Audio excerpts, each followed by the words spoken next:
How does this fight end Saturday? And how are you going to please 80,000 people in Wembley? It's a tough ask. You know what it is? I got a whip shot to the body, slam him down, hopefully take him out in round 8. Round 8. Ooh, predictions. It's exciting when fighters predict knockout rounds. That confidence, right? It's rubbing off. Shout out to the USA. It's rubbing off. What the fuck's going on here? Podcast is intended for mature audiences. The views and opinions expressed are those of the panelists and do not reflect in any way those of the podcast partners, sponsors, or affiliates. Enjoy. ThaBoxingvoice.com. See, I feel I'm the best in the sport, and to be the best, you got to be the best. ThaBoxingvoice.com. To be one champion, one face, one name. His name's Deontay Wilder. ThaBoxingvoice.com. Just the fact that I've been on hit you for the longest time. 110%. There's no doubt in my mind. That fight will happen. There's no doubt in my mind. I'll beat Wilder as well. I'm scaring heavyweights each and every time. I'm just saying, you know, I am the most feared. And if I'm not, then I want somebody to shut me up. I want somebody to prove that. Welcome back, ladies and gentlemen, to another edition of the Boxing Voice Radio, #TBV podcast. We are back, joined alongside my main man, Rob and Mike. We got a couple of other co-hosts going to be joining us shortly. We have tons of big headlines to talk about, big news in boxing. We got a gigantic fight, and we got to ask you guys one question. Are you ordering Dazn? Will you be putting yourself in the zone, able to watch Anthony Joshua versus Alexander Povetkin? Joshua calling for an 8th round stoppage. Wilder, Fury, more details. Possible super undercard for the pay-per-view. I mean, if the rumors are true, I'm not even going to tell you what these rumors are of a potential pay-per-view with Fury undercard with Wilder. I just want you to stick around for those details because it sounds mouth-watering. I'll be honest, I don't think we heard of anything as super as this undercard since Mayweather, Canelo, and Danny Garcia, Lucas Matisse on the undercard. I'm just being honest. We'll see what the co-hosts, and obviously you guys, the callers, have to say about that. Am I lying? Am I making this up? 1-425-569-5241. Press 1 time just to voice your people right here. Voice your people. Voice your people, really? Voice your opinion right here on the Voice of the People. Listen, let me jump out to a guy it feels like I haven't heard from in I don't know how long. And the main thing we cannot forget is I am the unified heavyweight champion of the world. Dillian Whyte, Derek Chisora, Big Baby Miller, Joe Joyce. You can all have me, Dominic Brazil, whoever else is in America too. All of it. ThaBoxingvoice.com. Yeah, welcome back, everybody. Another edition of the Boxing Voice. Anthony Joshua back in action this weekend. Yeah, I hope all you Americans signed up for your free 3 months trial of DAZN. You know, no excuses. You haven't got to get one of those shitty streams. Hopefully everything runs smoothly and DAZN does a flawless stream. But yeah, what else we got? Bob Arum having his say on HBO and Showtime and if we need them, and ESPN Plus pulling in some amazing numbers for 5 months in, but we'll talk about that and plenty of other stuff. There's so many headlines, so let's go over to my man Mike. Hopefully he's not as monotone as you. I speak it, believe it, receive it. Speak it, believe it, receive it. Speak it, believe it, receive it. I can't say it enough. I speak it, believe it. 2 attempts, handed bands over. Sicko hit, shot and miss. 2 to stand over. Turn up. Breadwinner, huh? Look who in the building. Let me check my Instagram. I might be at 1 million. And I'm in. ThaBoxingvoice.com. Yo, what's going on, people? We back with another one, TBV, all day, every day. We got Wilder, Fury, the rumors about them fighting in LA. Is that true? Also, they got a stacked, I mean, stacked on the card. I don't know what's going on over at Showtime, but hey, bro, I like it. If y'all do that shit, bro, I'ma love it. So let's go and chop it up. Talk about the motherfucking Benavidez. Let's talk about Bob Arum. Ooh, Bob Arum salty over there, ain't he? Showtime to HBO to quit it, really? But hey, let's get into it. Well, let's get right into, I guess, the order. We got AJ, Povetkin, and everything under that. Rob, I'll pass the ball to you. We heard your main man AJ saying he's predicting the 8th round stoppage. The smart money coming from our betting bookie Bruce is saying decision at a plus 750. What is Robbie Hearn thinking will take place on DAZN come September 22nd? I think we'll end up with a knockout. I think AJ is going to be too big for Povetkin. I know he's made the point that, you know, Povetkin's a smaller guy, but this is what Povetkin's had to face, these bigger guys all his career. Basically, everyone's taller or, you know, in some shape bigger than Povetkin. But I think we're going to see a more aggressive Joshua than we've seen in recent times. So I'm hoping he's going to, you know, bring back what we used to see, the knockouts and the more explosive AJ, sort of bit faster. I don't think he looks, you know, massive like he was for the Takam fight again. So I think, you know, he's really keeping an eye on his weight, and hopefully we're going to get some explosive performance from AJ. And so you're telling me the bookies think that the fight is going to not go 12, right? Because a plus 700 means they don't think it's going to go the distance. No, plus 700 actually means they do think it's going to go to they don't think it's going to go to distance. Yeah. They're offering you so much money on the decision. So it's plus 700 for decision. Decision. Shit, we have to do some Saturday then. Okay, all right. Well, we already laid it down. So this is what TBV and TBV's $450 kitty. Remember, TBV started with $450. We put 50 down on AJ by unanimous decision, plus 750. We'll win 375 off that. There's some also other possible prop bets out there. Povetkin wins by unanimous decision is a plus 3,700. Are you off your tits? Have you been smoking something? Any other result, not named Povetkin wins by unanimous decision is a minus 11,000. Povetkin to win by split decision is plus 4,300. Nah. Any other result that happens is minus 13,400. Povetkin wins a majority decision plus 6,800. So obviously, you shouldn't be betting on Povetkin. Joshua wins in round 1 through 4. This is a nice bet. I mean, we haven't seen Joshua get a knockout between 1 through 4 in a long time, but 350 is worth $10. You know what I mean? They're giving you plus 345. Maybe he gets him out of there in that time. Joshua between round 5 and 8 is plus 195, and Joshua wins between 9 and 12 is plus 420. I like 9 and 12 at plus 420. I'm hoping that the betting bookie Bruce agrees with me, and maybe we could lay a little something on 9 through 12 at plus 420. But some very interesting prop bets out there. Rob,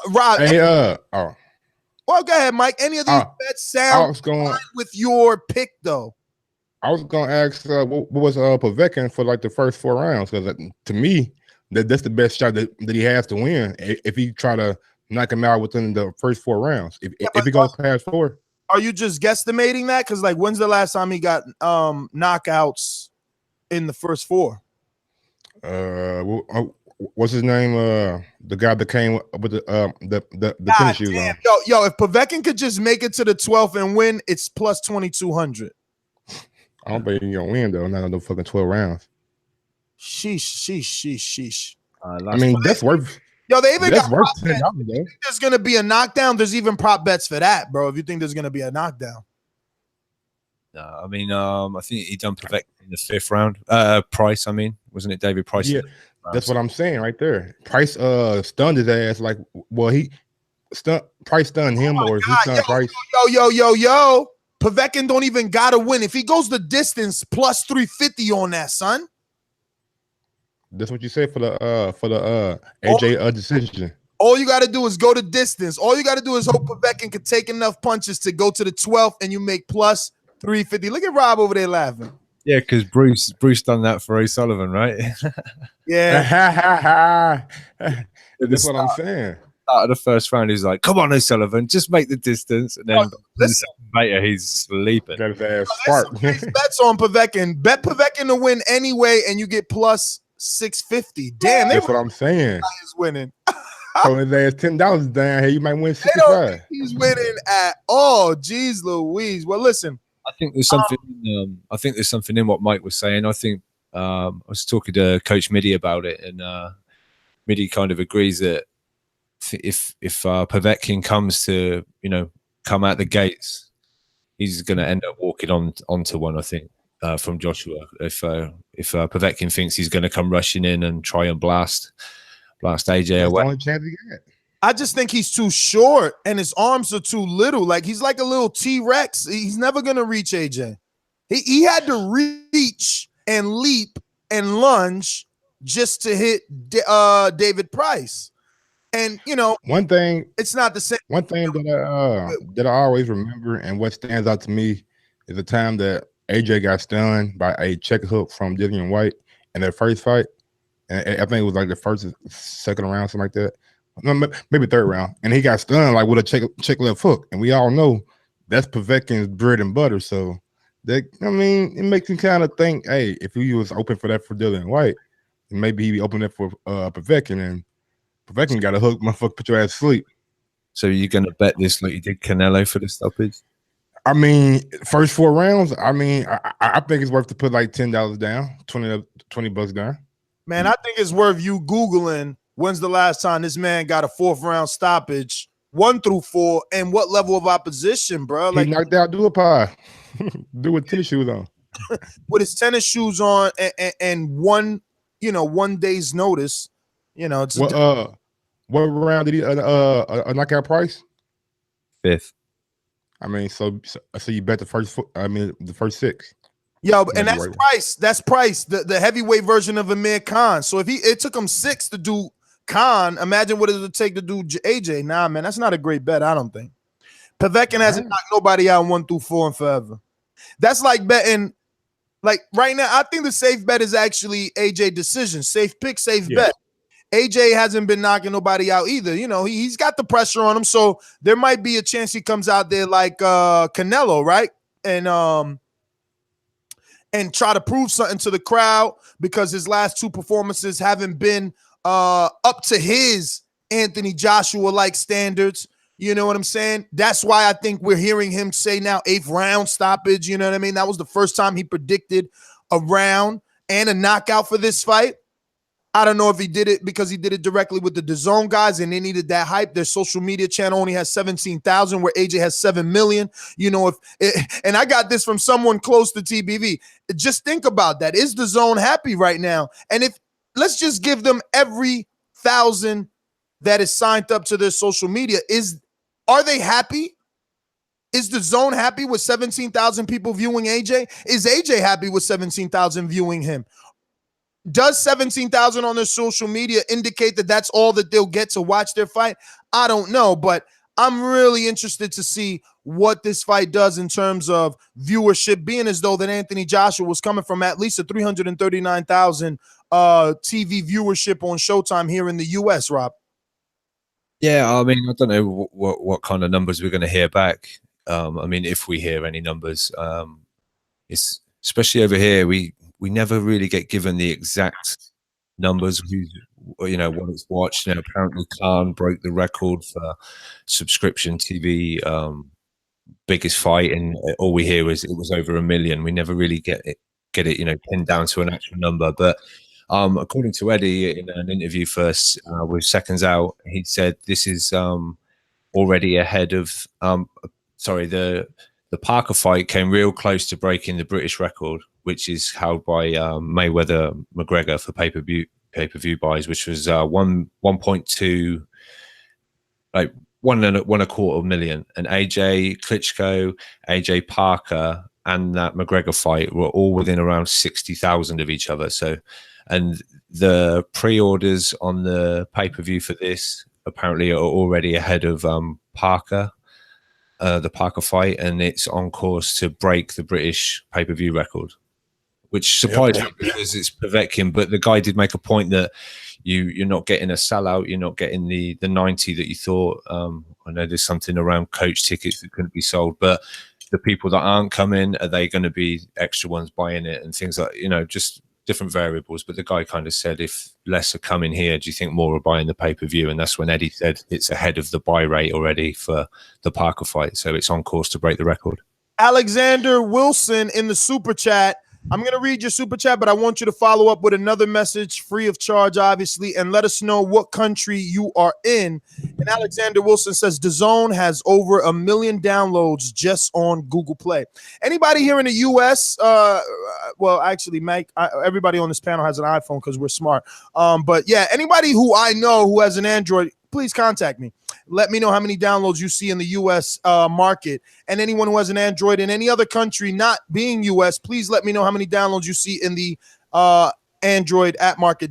Apple does not give you download statistics for how many times the app has been downloaded from their market. Mike, hold that thought, as it looks like we got one of our other co-hosts, the boxing nerd, my friend, your guy, Ron G, Fighter IQ. ThaBoxingvoice.com.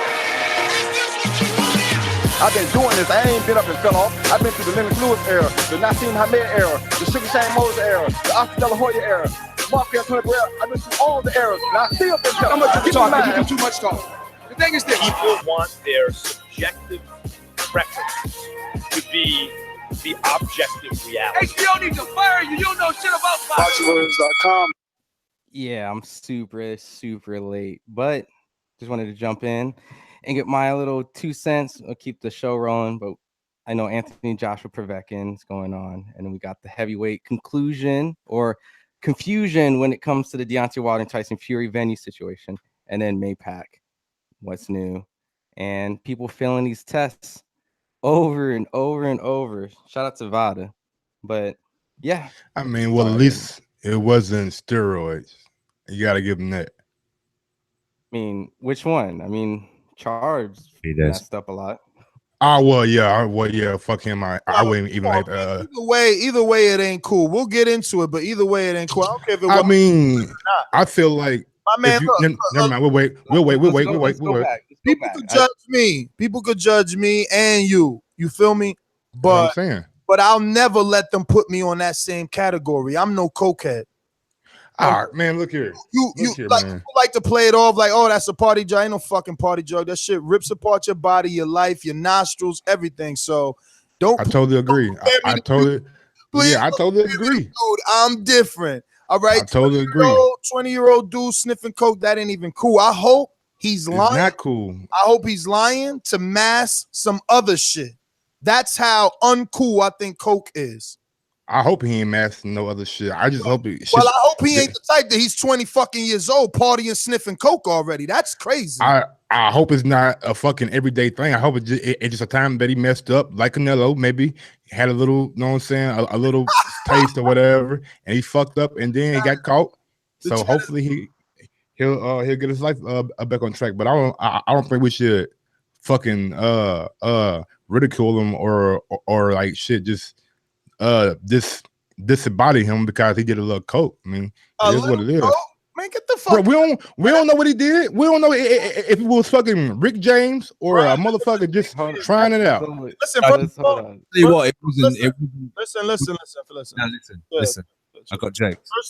First of all, coke is not even supposed to stay in your fucking system. Okay. Damn, that's a good point. Doing hella coke. That's a good point. Coke is like a 2-3 day thing. For you to pop on coke, that means you sniffing every fucking day. Come on, man. And that's addictive. Cocaine is addictive. Marijuana is not addictive. That shit is proven. Cocaine is addictive. Crack is addictive. Heroin is addictive. That dude, he's too young for that. He's too young. There's no way. Like, I know his father. A lot of our team members know his father. We visited his gym and his camp numerous occasions. Like I said, because I don't wish that on my own child, I wish that he masking some other shit, man. Fuck it. I'd rather him mask some other shit than be a fucking cocaine party at this age. Yeah, I mean, maybe it was contaminated Colombian chicken or something. I don't know. Get the fuck out of here. He's Mexican too. All right, Mexican. He took full ownership. He came out said I made mistakes. That's the other thing that drove me crazy. Like, yo, he just came out and apologized. I mean, that was the right route, man. Like, it's live your truth so nobody can hold it against you. Do we come out? I'm sorry, Mike. I'm just so excited. Go ahead. I'm sorry. I mean, like once you come out and say, "Hey, man, I made a mistake. I fucked up." You know what I'm saying? Blah blah blah blah blah. People can't hold that against you anymore. Even though like they can bring it up, but everybody knows about it, so you ain't trying to hide nothing. Man, we still bringing up Oscar Coke habit and his fishnet stocking. Stop it. Oscar still out here getting money, talking about going for goddamn president. Yeah, that shit ain't stopped nothing. It ain't stopped nothing. Going for president. The people that heard him say he going for president, like, check out this cokehead. But anyway, last time we seen a champion test positive for coke. That was Tyson Fury, I think. What's the big known? That's fucking right. Yeah. That's fucking right. Fucking Tyson Fury got stripped of all his belts for sniffing a little Tony Montana. Yeah, he had a picture of him like Tony Montana on his head. Another dude that posted it like, fuck it, I sniff. He put his face on a Scarface, yo, in front of a mountain of coke. Whoa. All right, so wait. Yeah, he is deleted. Listen, so I got a few different things coming in. I got Andre Diakono, pound for pound supporter, TBV alumni, sending me a screenshot, right, showing that Dazn has 25,663 4.5 star rating and over 1 million downloads in the Android store. Wow. So again, now just like ESPN Plus reported today, oh, we got over a million subscribers. Let's stop acting like these worldwide, right? Subscribers, it wouldn't matter because the viewerships is what count. But what I'm saying is, let's stop acting like these million subscribers are all signing up for boxing. Like, it's a dozen other fucking sports on both of these damn apps. So like, stop boasting that you got a million when in fact we don't know if that million is going to view the boxing content, because that's what I'm worried about. How many people are going to watch my man AJ, and was this a fail or is this a good move? Same thing. That don't matter though. Like, are they gonna see Crawford? Like, all of a sudden, they're systematically taking dudes off this app, right? Crawford was on it, nah, we don't want him on it. Lomachenko was on it on December 1st, nah, we don't want him on it. Now we put him on December 8th after the Heisman Trophy game winner or whatever bullshit, so more people could see him. They're being very intelligent about what they put on the pluses and on these streaming services. That's why I need to, just want our fighters to focus and look at is this the right thing right now? Like, don't be the guinea pig. Yes, this is the future, but obviously they're picking and choosing who they're going to use to stream and who they're going to use to be on prime time. Well, didn't Bob Arum say on your show that he was thinking that everyone's going to rotate eventually at some point on the app, and that's pretty much their game plan or maybe excuse? We don't know, but that's what he said out of his mouth. Everyone's going to have a turn on that app.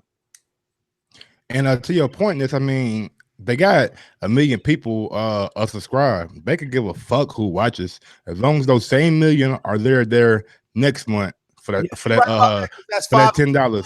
Five and 10. So got 10. As long as they paying and they come back and watch it on their own time, then they're fine with that. I mean, they're not trying to get. I don't think they really are trying to get live numbers. You know what I'm saying, just go ahead. I'm just fishing here because I'm on my hate everybody shit. Can anybody remember the last time Lomachenko's been on the app? Because last I checked, he wasn't on the app. Last I checked, Terrence Crawford was mad that he was put on the app and Lomachenko wasn't on the app. So am I wrong? Now he's about to be on the app. All of a sudden, he not on the app with Pedraza. Am I wrong? Somebody check me, please. I don't think Lomachenko ever been on the app. Never been on the app. What is it? Right color. What you say? Huh? He never been on the app. You're right. Yes. Yes, you're right. I thought you said he was not the right color. My bad. What the fuck? How you say that? I'm just saying. That's fucked up though.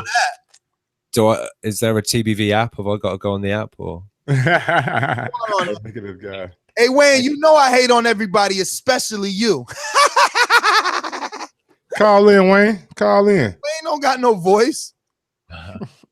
He just a big ass picture. He's just an avatar. That's all he is. It's all he'll ever be is an avatar. No, it's hey, Rock. These guys, every now and then you do meet one of them, and they're like, yo, I'm so-and-so. And it's like, get the fuck out of here. What's up, Hey, Rob, I was looking at the undercard now.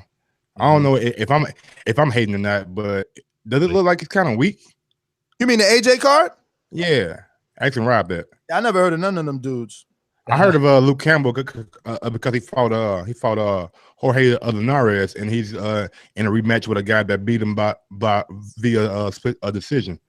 So I mean, yeah. This will be the WBC final eliminator. So the winner of this potentially has got Mikey Garcia.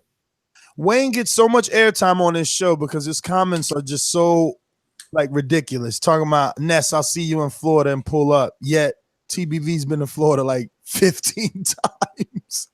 Wayne, do you really exist? Yo, I thought Okoli was a guy to watch. Yes. Lawrence, yeah. He's why I don't you think about him then? He's on. I don't think he's in a fight where he's gonna be really tested that much. I think he's gonna get the guy out of there pretty easily. Don't know. This is a tough one for Okoli. Matty asking. Mm-hmm. You know what happened? They gave AJ all that money. They couldn't afford a good undercard. That's how it goes. That's what Eddie normally says. And they had to give him the boat.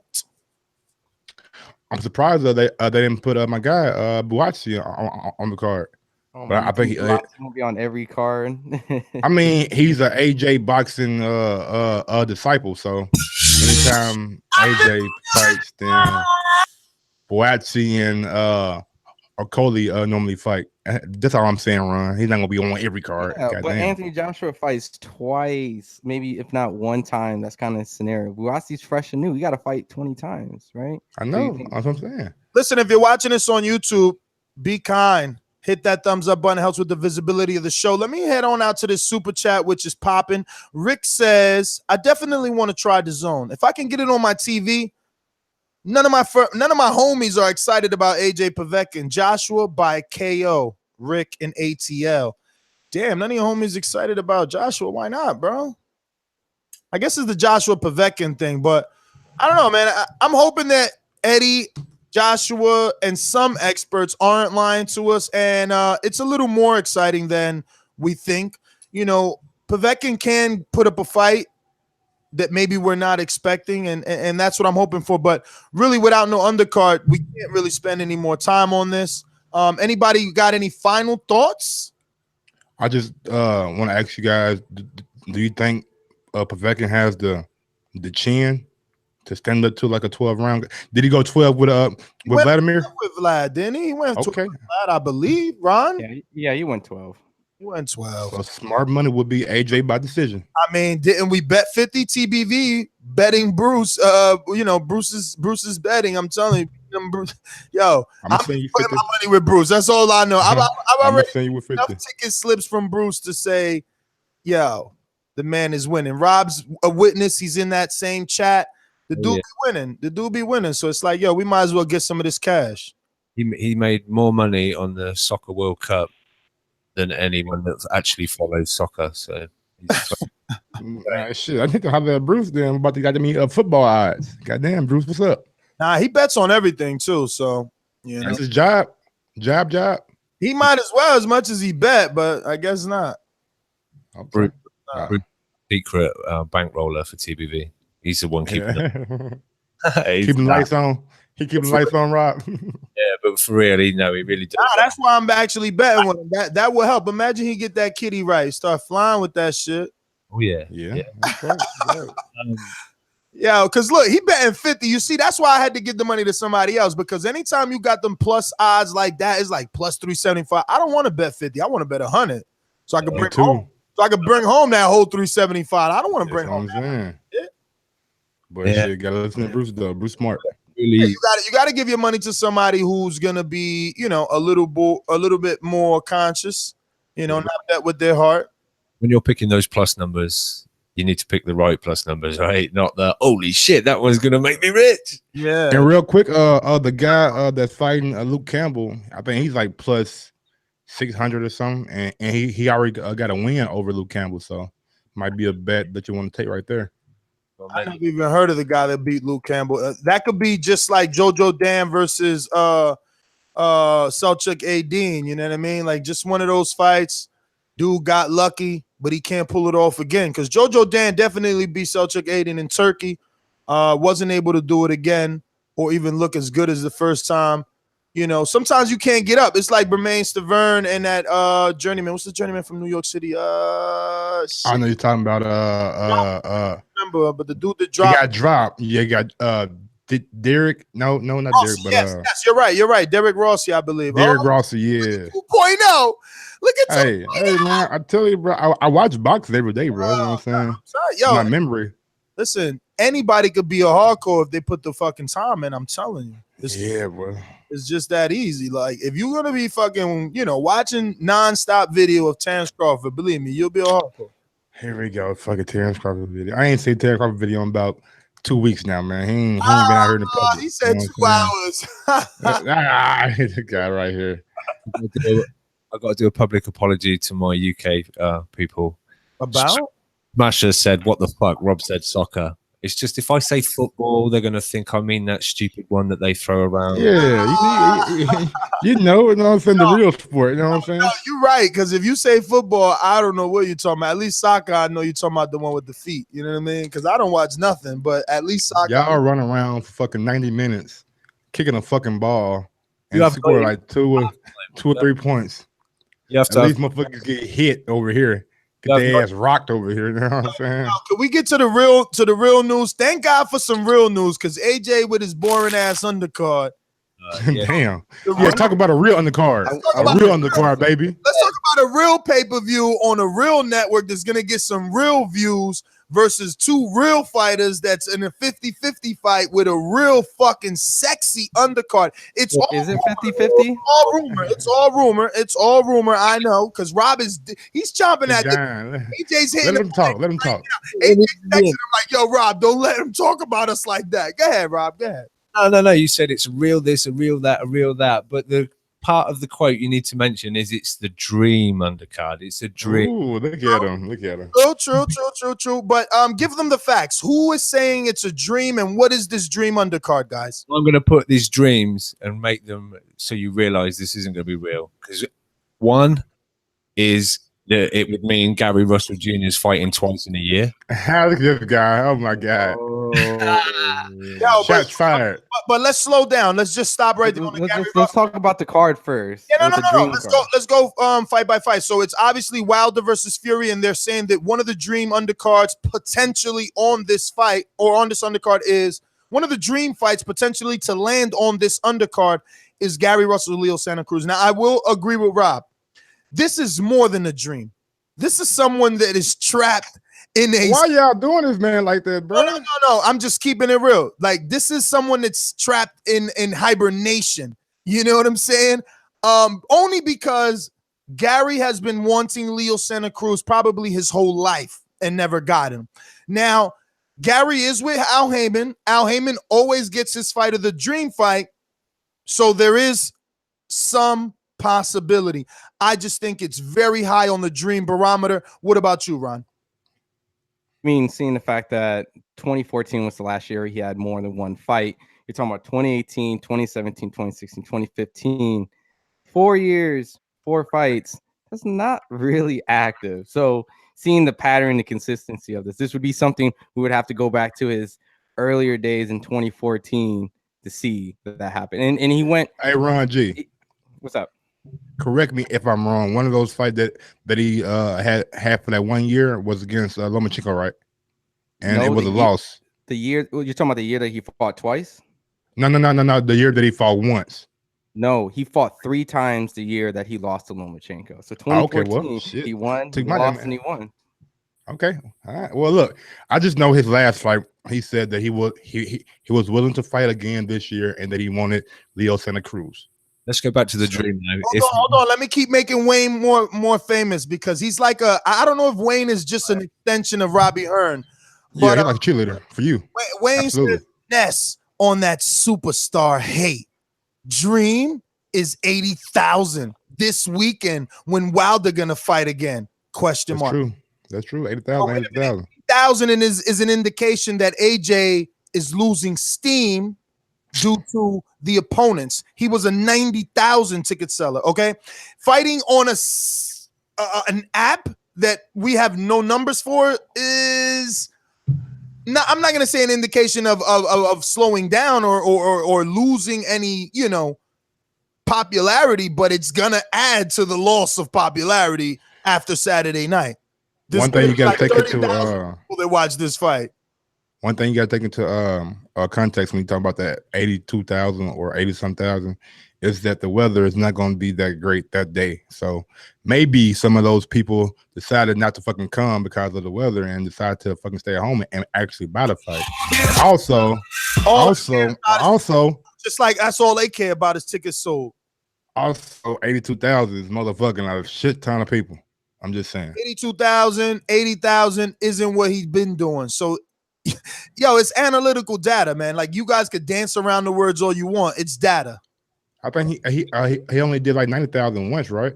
Because the Parker was at Millennium, did like 80,000. The Vlad did like 90,000, and the Tachyum did like 88,000. So he only hit the 90,000 mark once. Sound like a droppity drop to me. Fingers crossed there be 80,002. Me and Coach Midi maybe in attendance. So Andre, I can hear you're coming down, right? So hit me up on social media. Maybe we can hang out. So, all right, what's the second rumored dream fight on the Wilder Fury undercard? And all this information is being released by who? Lance Pugmire? Yeah. This is from an official LA Times. Lance Pugmire. Yeah, via an official. Is it from the Staples Center, I think, or something like that? Apparently, that's it, and it's our job to try and deliver it.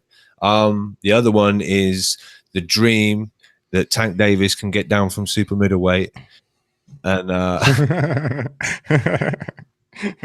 this is help me out, I forgot. Abner Mares. Yeah, Mares, yeah. Man, why are they doing Abner like that? Yeah, I'm not gonna call this a dream. Like, Abner is, you know, going up a river without a paddle with this one. Like, he's climbing a very steep, rigid mountain here. Going to a fucking gunfight with a butter knife.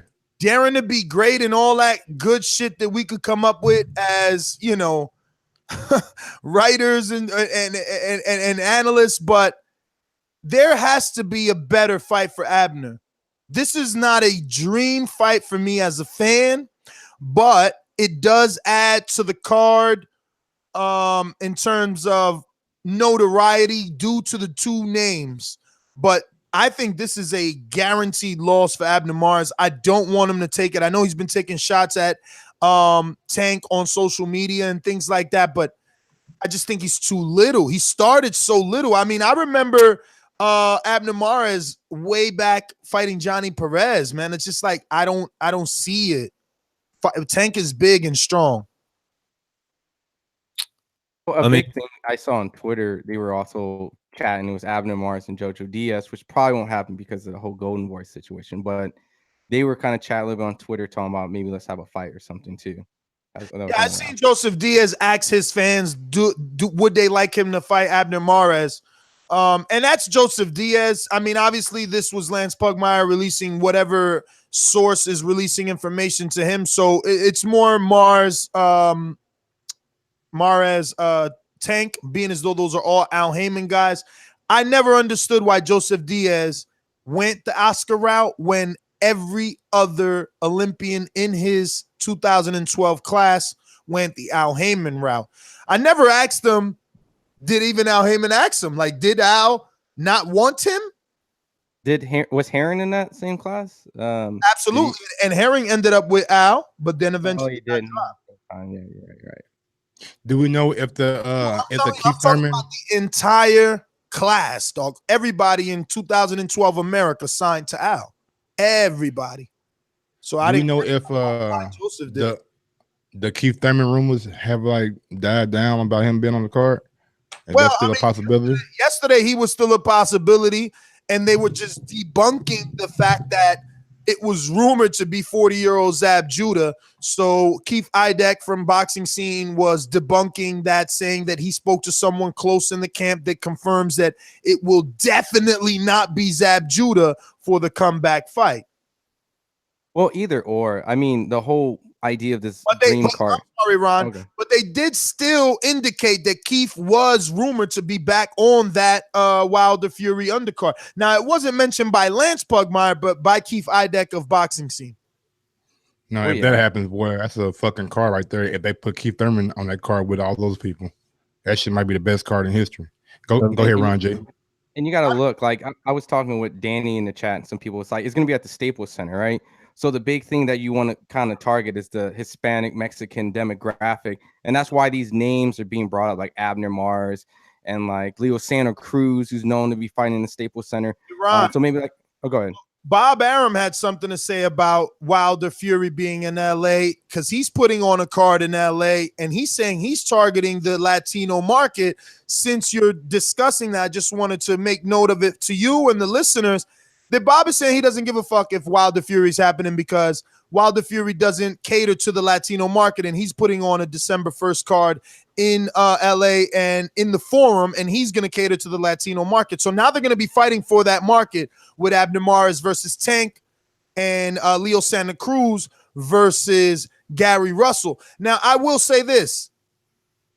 I can't see Bob putting his Latino fighters in tougher fights than these two Latinos are. So I think that the Latino fight fan will come out for Abner and for Leo Santa Cruz. Let's remember that these two men faced each other, filled up the Staples Center, and did excellent numbers on ESPN. And now these two men will be on the undercard in split fights, so that demographic will come out for them. And they're both going to be facing Americans, so it's going to be nationalism. I don't know. If this dream pay-per-view is true, they're thinking with their smart heads. I'm telling you.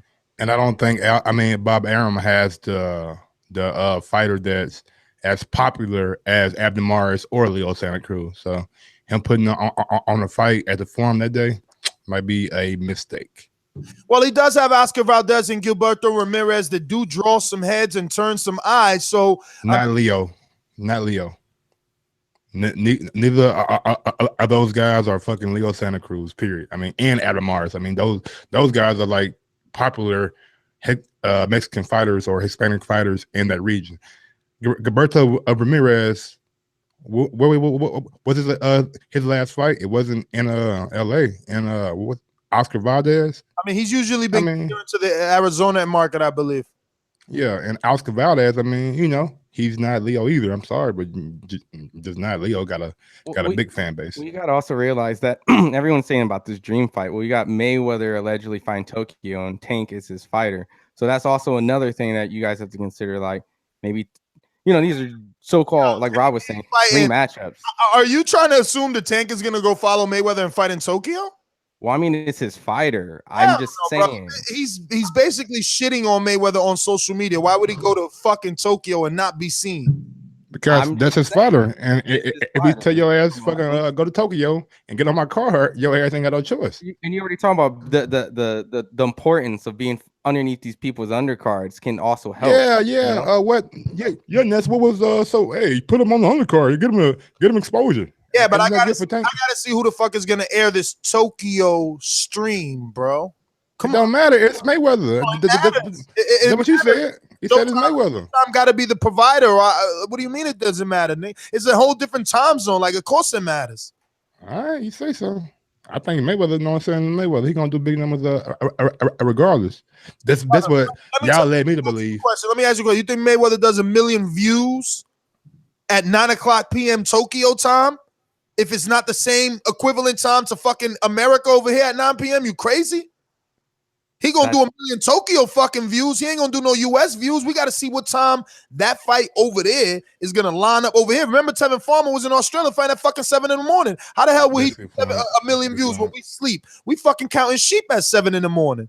Good point. He gotta make sure he do that shit right. He gotta make sure we got a good network provider so that we receive it via satellite properly. We gotta make sure we got a good announcement team. You think I'm gonna sit around for a fucking hour and listen to man, get the fuck out of here. Better get the whole Hey man, you gotta put some respect on these folks' language, bro. Whoa. How is that disrespectful? That's what it sounds like to me. If I start talking Spanish, how do it sound to you? I don't know shit you saying. Comprehend it. Don't lie. If you can't, I'm not lying though, but it's not. Listen, What the fuck? if you can't comprehend something, you can't make it out. That don't make you racist. That don't make you fucking You don't know what's coming out their mouth. I don't know what's coming out their mouth. I need to see who's the announcement team. Announce them. No. When NO calls in, I ain't got a fucking clue what he's saying. Apparently it's English, but I really struggle with NO. Oh, you gonna fire your ass up in the call too. Hey, what's happening? What's happening? Yo, he sound like that. Yo, who is that dude? Who is the dude that? Actually, NO's on the line. Oh, we gonna. He on the line. We gonna see like my impression. I just don't know what he's saying, man. And Mike knows it. And Ron knows it. I'll be over here dying, bro. Robbie fucking subtitles and shit. Look, yo, Wayne, I can't wait to choke you. Reading him out, Nez. He's not super chatting. I know, but I just want to choke him. Dude, this guy is fucking like a. No, Wayne's gonna bring more people to the chat. They're gonna be like, I gotta find out what is Wayne saying. I gotta find out what fucking how Ness knew a fucking girl's name without even talking to her. Oh, you still want to know that one? I can't get I got to on air for sure, but I'll teach you. But you see, the thing is, if I teach you, I don't know how you might receive that. You know what I'm saying? It's like, you know, that for Danny to figure out though. You giving out the sauce, and now Danny's gonna know, and then. No, well, Danny doesn't know. Danny doesn't know. That's what I'm saying. Get it? Yeah, he wasn't it. Nobody knows. Nobody knows how I did that. Nobody knows for real. And let me tell you, it doesn't always work. It's on the fly. It's on the fly. It all depends. And I'm gonna give you a hint. In order for it to work, the person has to have an iPhone. That's the last hint I'm giving. That's it. Yeah, but there's no apps. There's no downloading apps. There's nothing like that. Gotta be an app. No, dude, why would I fucking lie? You a player, bro. I'm giving you all the info. There's no apps. There's no apps or nothing like that. But the person has to have an iPhone, and there's just a trick. You gotta, I'm in the Apple ecosystem. Look, I'm sitting right here. There's Mac. It's like I'm fucking in a Big Mac shop here, baby. So I know all the little tricks and tweaks about that. Why don't you just drop something across the air and let us know? Say what? Why don't you just drop something across the airwaves, and let us know? Look, I have no clue what you mean. He's asking for. Can you give some clues to the people and stuff? Because I was eating this good ass po' boy watching the fight. Ness was try an airdrop with someone, and it says their name. And oh shit! Fucking Rob is intelligent. That's why I said, are you going to drop some more clues in the air? Oh, yo, that's it. That is it. Yo, you sit next to the person or around the person, and you open up the airdrop, and you. So what I do is I grab my own contact, and then you just share it. If you bold, you got to be bold, Mike.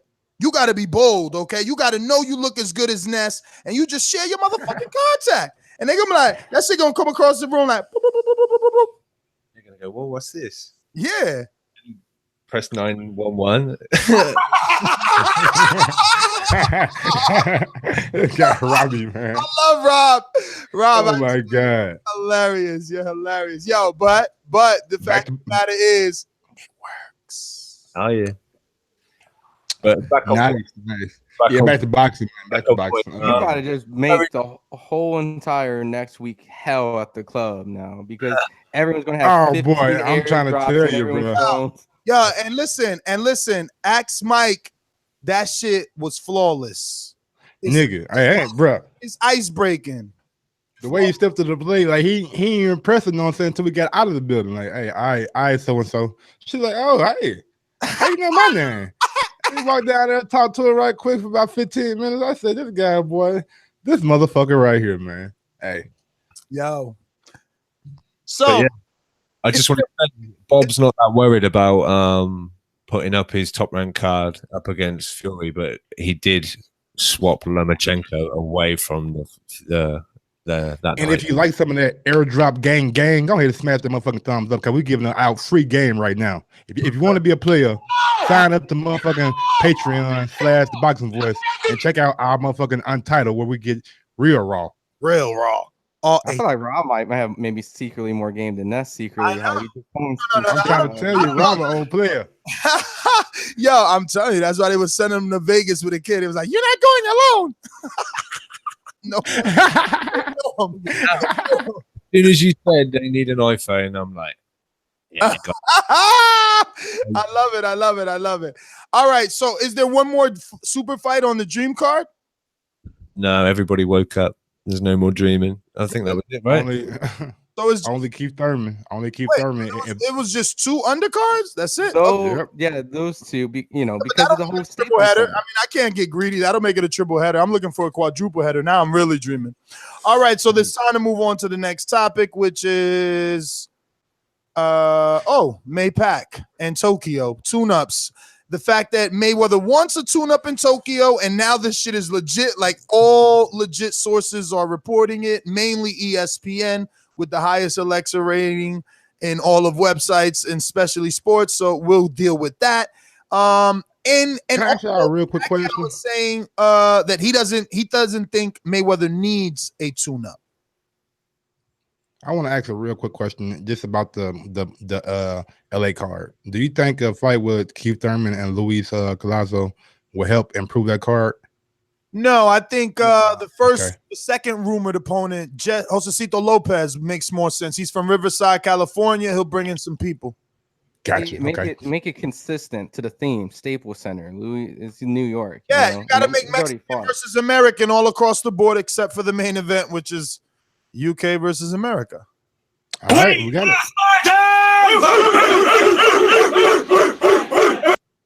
But Floyd tune-up options. Deontay Wilder.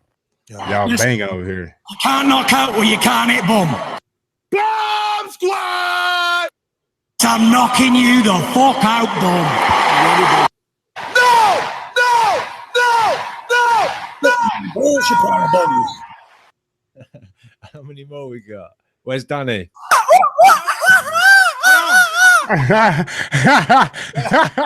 That one wins. That one fucking wins. Jesus. Yo, that was a good clip. Yo, you're on point for real. Oh my God, Ralph got all the sound bites. Look, I don't really care about the tune-up, and I don't really care about the fight. I will care about it when it's actually not necessarily signed, but when they announce it, there's a press tour and all that. Because right now I'm still skeptical. I'm like the UK fans with the Wilder Fury fight right now. Well, let's play matchmaking. Who do you think his allegedly tune-up would be? Was it going to be at one point? Who was it? Was it Rob that told me the theory? Rob, was that you? Did you and I have a conversation this morning about the theory of why this is even happening? Someone had a great theory. If it wasn't, I'm going to bring it up and steal. We've been talking about the internet's been reporting saying that allegedly that he could be having these gambling issues. He's reportedly lost an excessive amount of money, buying extravagant things, a lifestyle that he could probably not be. $19 million watch.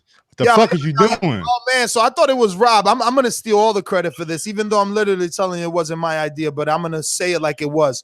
So the whole 50-0 thing, like he's alleged. Oh, that was you? Yeah, that was Rob. I can't steal it. Wayne Hearn. He's like something you order at a restaurant or something like that. You said that shit was funny as hell. Wayne Hearn. No. But the reason that the fight is happening. Go ahead, Rob. I just felt like, is it this? And I called him the Thailand dude, Wei Hang, I don't know, some Roshan. Sounds like by the ocean, but yeah, he wants to tie the record, try and get his record back, and then take on Pacquiao to break the record and go 52. That was just my theory, because Mayweather's always kept himself in good shape usually, right? And he's going to be always ticking over in the gyms, and I just don't see who would this opponent be, and does he really need to come back against somebody? Is it just another? But if it's all about this money and what he's apparently owed for gambling debts and shit, then whatever. But and that fight's supposed to be in Tokyo, and like Nez said, at what point's that going to be on for US TV? Because people are going to want to watch, even though they say they don't, or they see what happens and who it's against. I don't know. It's just this whole thing. As soon as it or because let's say we give him the credit, okay? Let's say we go the route where let's say he's not the sleazeball, money grabbing. I want the attention. I want to go. What if these two fights is actually tune up for maybe him actually wanting to fight someone of the top 147? And after he fights Pacquiao, he goes, I want one of these guys like the Keith Thurman. Sean. We're dreaming now, the dreamland. But what if this is the tune-up? Pacquiao is the secondary tune-up for maybe fighting one of the elites at the 147 division or 154, some crazy coming back Sugar Ray Leonard, Muhammad Ali. I want to do it. Can I do it? I'm just saying. I don't know. I mean, a lot of callers called in and said, if he's going to come back, then you know, I want him to face Errol Spence. Errol Spence is going, you're coming back, you face me, and things like that. But I don't see. I've seen comments saying like Floyd's selling his O. You know, he's just going to keep coming out fighting. He's selling his O. I like your theory, man. I like your theory. He's going to Thailand. He's going to tie the Thailand's record, and then he's going to come fight Pacquiao for credibility. And listen, you know what? Like Ron's theory. Spencer Farron said it the best. This is like two old guys. Yeah, no, well, he called it something better. He called it like a senior league fight or something. And you know what? Like it sounds a little more respectable. And it's two names, bro. Like it's two names doing their thing. Like whatever. Don't buy it. Don't buy it. You don't want it. I was going to say Spencer made me change my whole opinion about this fight. It was like it'll probably turn out to be a good fight because it's two old guys fighting. And he said that Sugar Ray and like Robert Duran did this like in the late 80s, early 90s, just going around having exhibitions Floyd and was shit. so good because of his reflexes. And that's what I'm saying. He could be like a modern day. Maybe this fight is more entertaining, like Riddick Bowe and Evander Holyfield 3. There was knockdowns and knockouts where in the past two there were none of that, right, Ron? You're the fucking history. Yeah, I mean, they were good fights, you know, and they were a little bit older, but yeah, no, but the last one produced knockout and knockdown. Correct. They did have that's obviously older at that time. Just like with Canelo Triple G. He fights Canelo again. Triple G's out of there, bro. Get him a body bag. Yeah, tripping. But what if Floyd like rekindles his career and he turns it into like a Bernard Hopkins kind of career? Where he goes to like he's 45. I mean, are we still dreaming? I mean, that's that good shit, Mike. So. That's that good shit. Dream edition. I would only love for Floyd to go fight this Thai dude, then do a little pack, come back with a little Thurman, finish, go through Crawford, and then end up with Spence. Lose. That's a lot. That's a lot of fights right there. I mean, I think maybe 3. But what is that? That was like 6 or 4, right? Like that's a 2-year deal. I love to see 5. I love to see 5. We got to do that optional because he ain't gonna make it past Earl. So it's like Thailand, Pacquiao. He ain't gonna make it past Crawford. Let me tell you, talking about. Man, you bugging. He had to throw Crawford in so quick. You bugging. Talking about you Crawford. bugging. He's not even gonna do anything. He threw in Crawford. He threw in Crawford. Oh, okay. I said Crawford would be number 3. My bad. I didn't hear Crawford. Yeah, he'll get past Crawford. He'll do Pacquiao Crawford, then Earl. No, he'll stop right at Crawford because he'll get beat up.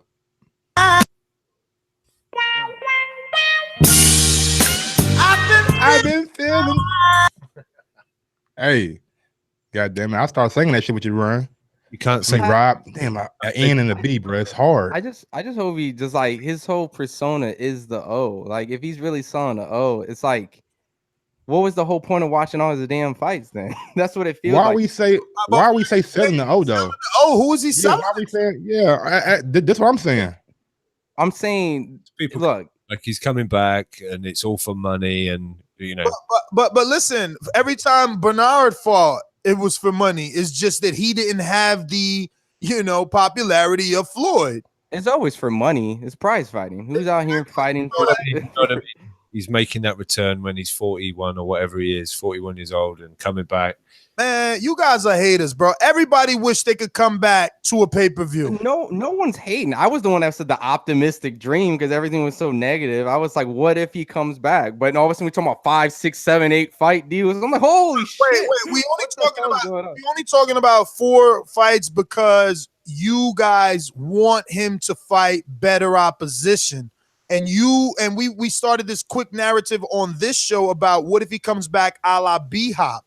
So if he's gonna do B-Hop came back and he never left, but B-Hop in his later years, he never dropped in competition. Like he fought the who's who. He fought the who's who. He fought Tavares Cloud, he bought Shumanor. Man, he fought every light heavyweight available. Sergey Kovalev, like he fought. Kelly Pavlik. And that's at light heavyweight. Remember that he fought the who's who at 62. You know what I'm saying? Like, 68. Yo, B-Hop was legend. B-Hop is legend. He's Will Smith, my man. I am legend. Like Floyd has to do that. Floyd has to be fighting in his 40s the way B-Hop, but we know he's not because B-Hop wasn't given the luxury of coming back to a pay-per-view. So Floyd could come back to a Manny Pacquiao fight and produce numbers not only for his pockets, but for the fucking network. You know what I'm saying? B-Hop, come on, B-Hop did 50,000 versus Roy Jones, the sequel. We were supposed to want that more because he beat B-Hop early in his career. We were supposed to want that more, and no, we didn't buy that because B-Hop Floyd.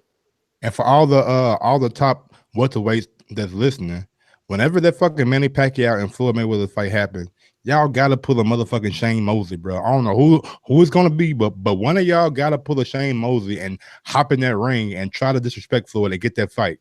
Somebody gotta do something. Only people that could do it is Keith, one-time Thurman. He has the look for one. Bravado. He has the mouthpiece too. Out of the three, Crawford, Keith, and Earl, they all have the skills to face Floyd. They all on some level will play a good B-side in terms of talking, but none stand out the way Keith does. Keith will be the perfect nemesis for Floyd in terms of press conference, media workout, weigh in, stare down, face off, all that. And prime Keith, skill too, man. The boy got skills. If they was really smart, they'll put one of Keith's comeback fights on the Mayweather Pacquiao undercard. I like your idea. I like your idea. They got to club a lane. One of these three guys got to go to Tokyo and fucking run down, and then come to fucking the Pacquiao fight and run down. Even if you don't make it to the ring, show them throwing a couple of security guards around because you trying to run up in that ring. Somebody got to stop. Somebody got to stop letting this dude just walk all over boxing like he the king. Like he just dragging his balls all over the fucking field like it's nothing. Nah, somebody got to Takashi. Let the fucking nuts hang. He Takashi. Nuts hang. You feel me? Yo, how the fuck is it that this dude could say, "Yo, I'm coming back" versus Tokyo and the world stops? Like man, pretty much what he's saying. Pretty much what he's saying. And one of these dudes got to run down on his old ass. Like man, stop fucking clowning. You ain't the best. You out here talking shit. Fight me. Who the fuck is this Thailand dude? I'm glad we're on the same page. Pull your ass up with me. You want to fight Pacquiao? Man, that motherfucker old. I beat you on the same night. Until someone say it, we ain't gonna get it. You know what I'm saying? Somebody gotta, same thing Rocky did to Creed or vice versa. You know what I'm saying? When Creed did it to Rocky and it's training like, you don't need this guy. And like, nah. They smear campaign. Like somebody got to put the marketing dollars to come at Floyd the way 50 did. Whew. But they got to pay 50. Thank you. I was going to say that. Pay 50 ass. Somebody got to pay 50 cents. Earl got to pay 50 cents. So all 50 do is every day he wake up and say, "What's up, champ? Why you ain't fighting Earl yet? What's up, champ? Why you ain't fighting Earl yet? What's up, champ? What's up, champ? I got $1 million on Earl, champ. When you gonna make the fight? I'll promote it every fucking day because every media outlet they're gonna use 50. Eat it up.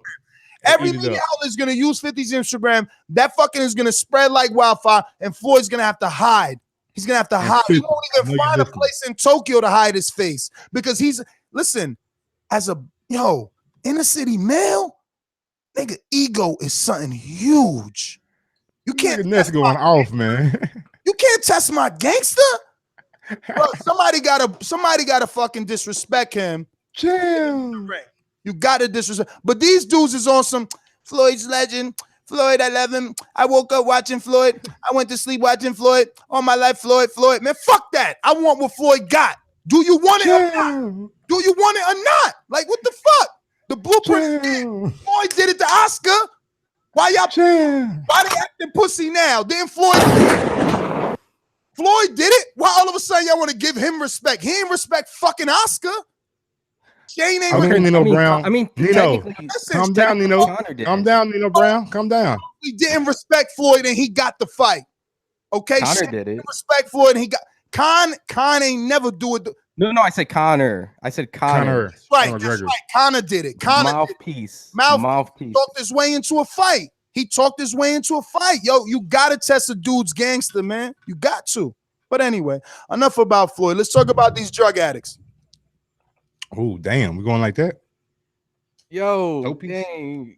Let's start with Mayweather Charr, and let's make our way to David. Manuel Charr, I don't even know how we got here, bro. And the fact that he was gonna fight Frezzo Kendo, another dude that popped positive. The last time I checked, Frezzo Kendo popped positive when he was supposed to fight Shannon Briggs for the same title. What the fuck is the WBA doing? Jesus Christ, put Mendoza in my path, please. How many years have I been asking to bump into this motherfucker? He must know what I look like. It's a goddamn travesty what he's doing with this company, bro. How is no one saying nothing? What the fuck are we doing talking about Frezzo Kendo? Because the last time we talked about him, he popped positive when he was supposed to fight Shannon Briggs. They both popped. That's what I'm saying. It seemed like everybody like popping sanctioning body. Like you ain't allowed to be on the WBA rankings unless you popping. Add Lucas Brown to that, because Lucas Brown was supposed to fight for the regular, but he got stripped because he got popped. So that regular title for the heavyweight division is for drug addicts and drug addicts only. Well, chill. They should just get rid of the belt. Like, I know it's not even the real belt. It's like 3 versions of the WBA. Just get rid of the WBA belt. regular, interim, and the Supreme or whatever it should cost. I can't even tell them apart when I see them actually give the regular to the guy. Like, I'm just staring like, is that the super or the regular? Carlton Palmer said that the Acuendo has been mandatory for a decade. I'm telling you, that way too. Yeah, the fight's 2015. But Eddie did say since the guy popped, he hasn't that fought big since baby 15. 14. What? Now you see what type of mafia this is. How is it mandatory? Motherfucker ain't fought in 4 years. How is it mandatory? Oh, Rob, are you lying? You go on Box Rec. Oh my fucking God. This is Mayweather Charr on the 29th of September 2018. The next one down, he lost a majority decision to Rujan Chagiev. And he lost his last fight. He's still mandatory? Yep. What the fuck is going on? What fight are we talking about? I gotta look up this guy's record myself, man. I don't know what the hell is going on. That sounds crazy. Wow. Are you talking about this opponent? And we ain't even talking about goddamn me. We ain't talking about Mayweather Charr. We talking about Fred right now. Fred done popped too. You know what I'm saying? I like the guy lost his last fight and he's still mandatory. I'm sorry, Rob. Go ahead. When you said that, you got it. Oh yeah. I mean, how are we even like around the WBA? I can't believe that he really has not fought since 2014.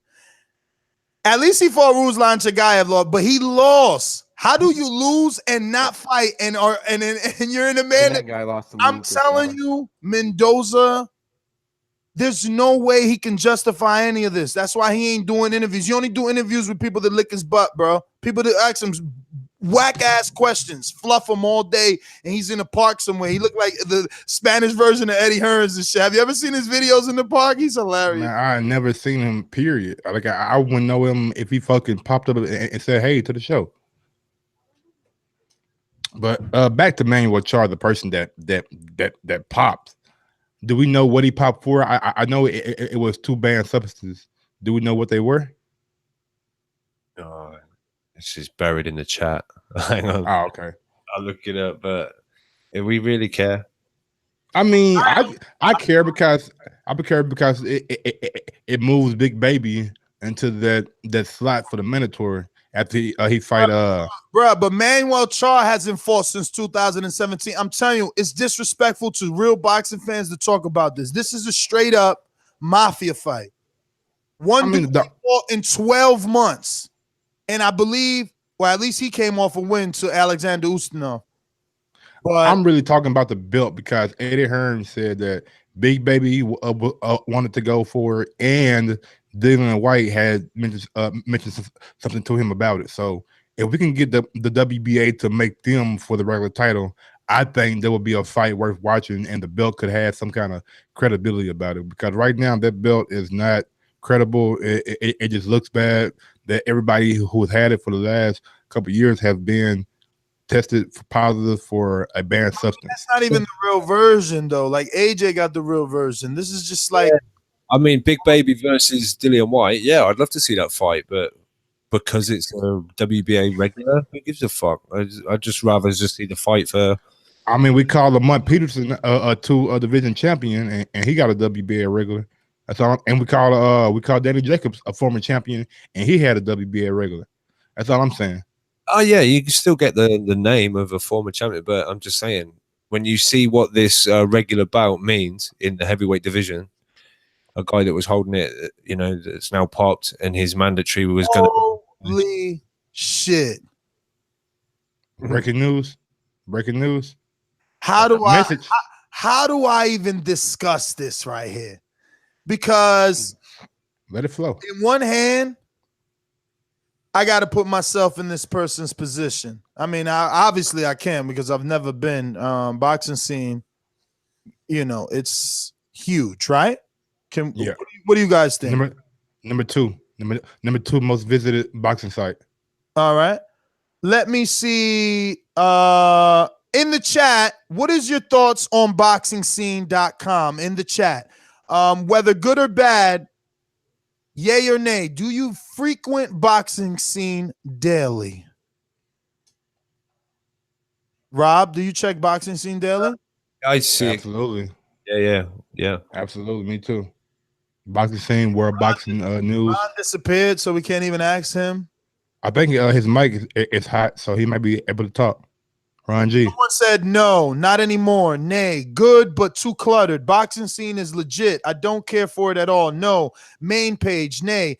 Hit and miss with them. No. They're okay, not daily, but they're okay. More accurate than you are. Fuck you, Red. How can that be? How can that be? We use about 60-40. Let me see. Boxing is okay, and I do go daily. All right. So basically, 60-40. Same. We all visit boxing scene daily. So what do we do now? Boxing scene just got bought out. By who? Won't you guys take a guess? Check this shit out. The Zone bought it? The Zone did not. They're not okay. Smart, but there is a company that is smart enough. PBC? Practically CBS.com. Ooh, look at the people. But they're controlling the content now. But it was CBSSports.com that has, and this is an official press release. Look, CBS Sports Digital today announced it has acquired, and this was June 12th, bro. This shit has been going under our nose forever. We did not know. June 12th, 2018, CBS Sports Digital today announced it has acquired Boxing Scene, a leading online destination for boxing news and information, delivering breaking news, reports, features, and interviews to the sports passionate global fan base. Boxing Scene will become part of CBS Sports Digital multi-platform offering which include CBS Sports headquarters, CBSSports.com, and CBS Sports apps for mobile and connected TV devices, as well as 24/7 Sports, Max Preps, CBS Sports, Fantasy Games, Sports Online, and the Sports Live OTT service. Some of this shit we haven't even heard of yet. And for everybody who doesn't know, CBS is a parent company of Showtime. We are pleased to add Boxing Scene to CBS Sports Digital family, said Jeffrey Gertarula, Executive Vice President and General Manager at CBS Sports Digital. Boxing Scene in-depth boxing coverage reaches young, loyal, and diverse audiences, and the site is complementary to our worldwide range of content offering that also reaches these engaged and passionate sports fans. With the headquarters in Las Vegas, Boxing Scene will continue under the management of its founder and editor-in-chief, Rick Reno. I just want to stop there because how is this different now from Ring TV? We give Ring TV shit for being acquired by Golden Boy. So now boxing scene is being acquired by essentially PBC, CBS, Showtime. I haven't seen a shift in agenda, especially reading this press release that is from June. That's at least 3 months for them to slightly be pro PBC in terms of content.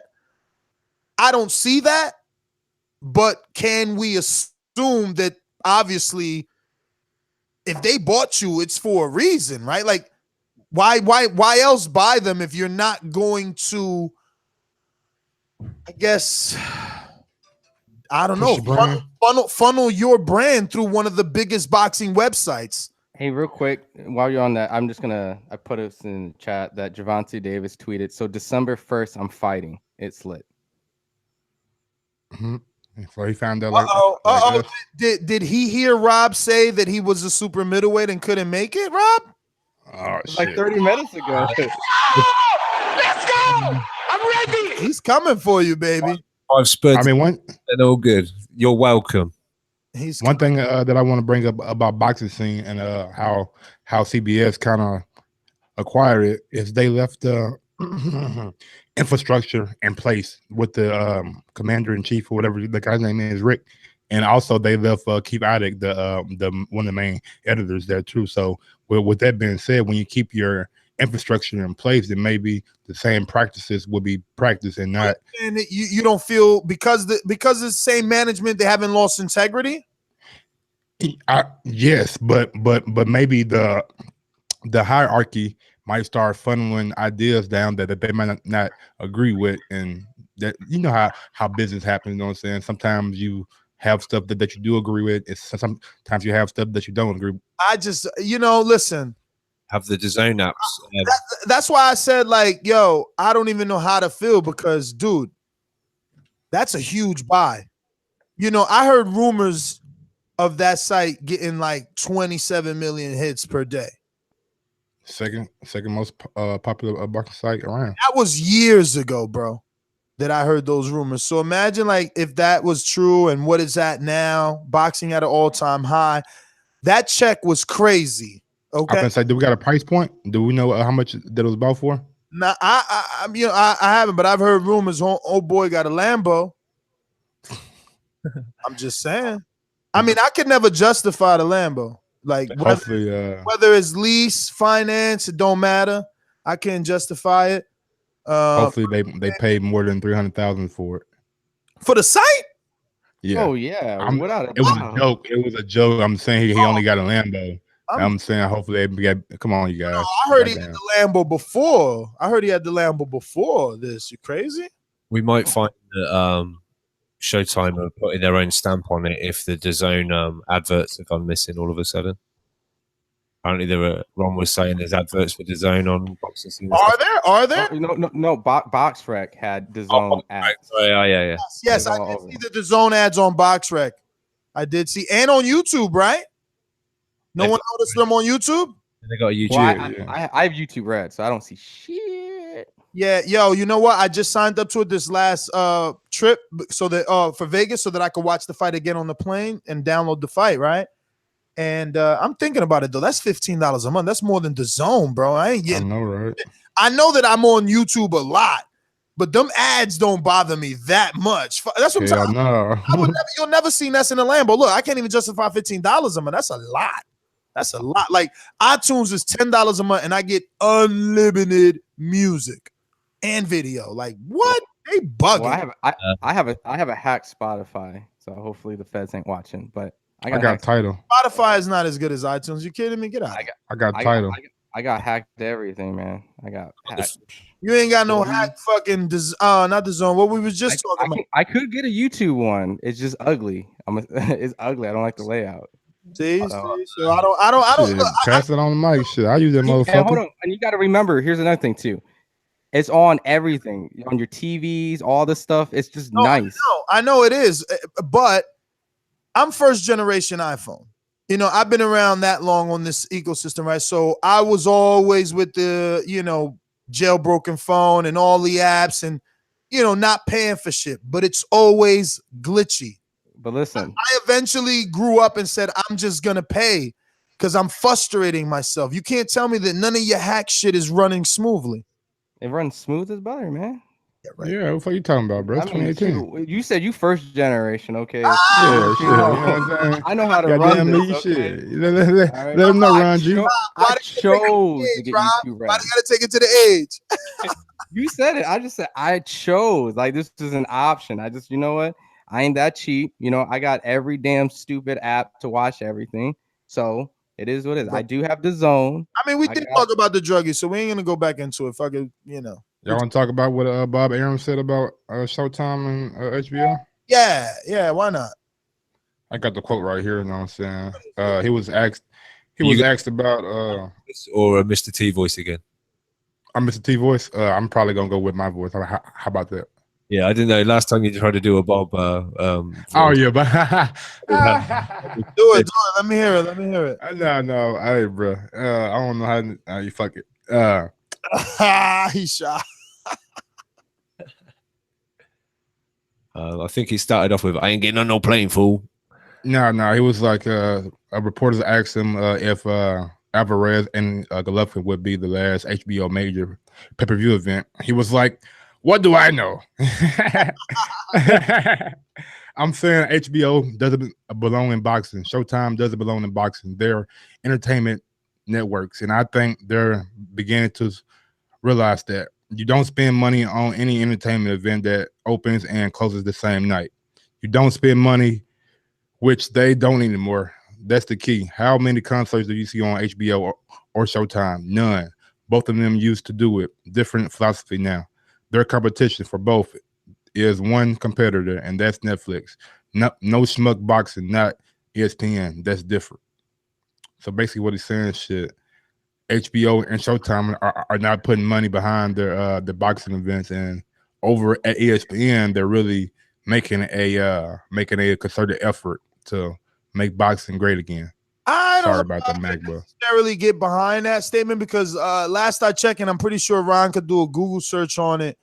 HBO budget was about 28 million, maybe last year or the year before last. So with Showtime's new deal of 60, that's, you know, damn near 3 times that amount, almost 2 times that amount. So I would say Showtime is making a conscious effort in boxing, especially when all the major fights have been happening over there. Most of them anyway, right? I think that's been the knock. Like PBC used to be free and now it's on Showtime. I mean, this is the same guy that was on HBO with his stable and everything was all HBO. And then he had his disagreement and now things change. I think that is the disagreement though. Like he's obviously gotten a big budget. Like he's out here talking real slick. Like he's saying he wants to make the Crawford Spence fight. He also just said he wants to make another fight, right? In the lower weight division versus another fighter from across the street. Well, he said they didn't want to make Mikey. He wants to Mikey Loma. Mikey after the Pedraza fight is what he's saying. So, I mean, it's still what he's saying and not what he's doing, but he's saying it, and he's saying they got the money. And the bandwidth. In my interview, he's like, yo, we got the money, we got the bandwidth, we can put it on, we can, you know, look, they just picked up Sergey Kovalev, Alvarez, Eldelier Alvarez too. Like, they're doing what Eddie's doing. They're showing and proving. So I can't not knock Bob, but I will say 60 million is way more than showing you're uninterested. Like I think that says I'm interested in boxing. Very quick, as long as we're talking HBO. HBO believe Canelo still is under contract or whatever, and Oscar De La Hoya, his contract's up. They got a similar situation with like Danny Jacobs. I know I've been hearing that legal stuff pretty soon. I mean, they'll deal with it. They're like I seen Oscar say, you know, my lawyers are pretty sure. That's what lawyers get paid for, you know. We strongly feel that this was Canelo's last fight with HBO because his contract is up. My lawyers strongly feel the contract is up. But great partners that we are, we will always give HBO the first and right of negotiation and the last look. Not only that, Rob, look up his other tweet he just put out about Bob. You know, he actually talked shit about Bob saying this and defended HBO. So I think Oscar's just using the whole my last fight, which it probably is. You know, he's not going to use the leverage for nothing, but I think it's just that leverage. He's going to go to HBO and say, look, brother, ESPN is giving big money to Bob.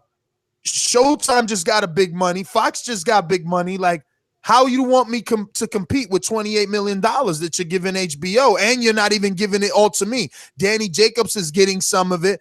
This promoter's getting some of it. Like, no, I'm either walking with my talent or you're going to go in your pockets and give me what we need to be good competitors, because I could just go and do business with Bob on ESPN or get my own ESPN deal, you know? I mean, no, you got to look at it, though. Bob Arum and fucking Al Heyman stables are much better than Golden Boy stables. And that's the point, Mike. As Golden Boy, you need a backer to get you money so that you can invest in new talent. But they ain't having money though. They're saying Bob. They're using words like this for Bob and Eddie: war chesses. So you know, how do you go to war with people that have tons of money? You got to get money. We all watch Game of Thrones. You got to align yourself with somebody, baby. Then you slice their throat like Al Heyman did Oscar. That's how it goes. A Game of Thrones showed it to you. You know what I'm saying? You align yourself and you slice their throat. Yeah. Do you think that Oscar's now going to probably look to maybe remove from ESPN, because he does have some fights on ESPN if he's having back and forth? I think, you know, if he's smart, he tries to get in on that deal. You know, I would just do business with Bob. Mix, you know, I know it sucks probably from a promoter standpoint, because now you're getting 50% of the proceeds, and if your fighter he loses to the other company. But like, as long as you can get in on that 7-year deal, it's okay for you and your fighters to win and lose. You got also, if you want to take look at hold on a minute, Mike, because look at Beltron. Like people are still saying Beltron. I remember we were arguing on another show. They said Beltron would beat somebody.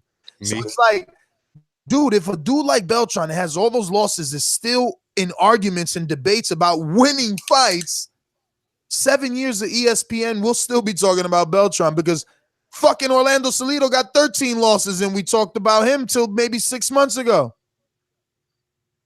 And just going to your point. I mean, just going to your point real quick, then you can take it away, Rob.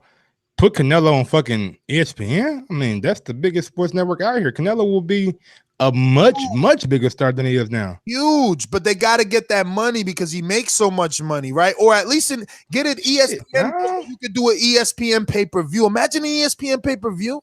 I mean, I don't check out ESPN. I know that all of you guys do. How much was the coverage on like Sports Center and I'm finna tell you that right now. For Canelo Triple G? I don't know that right there, but I was gonna say that there was a lot of coverage on it.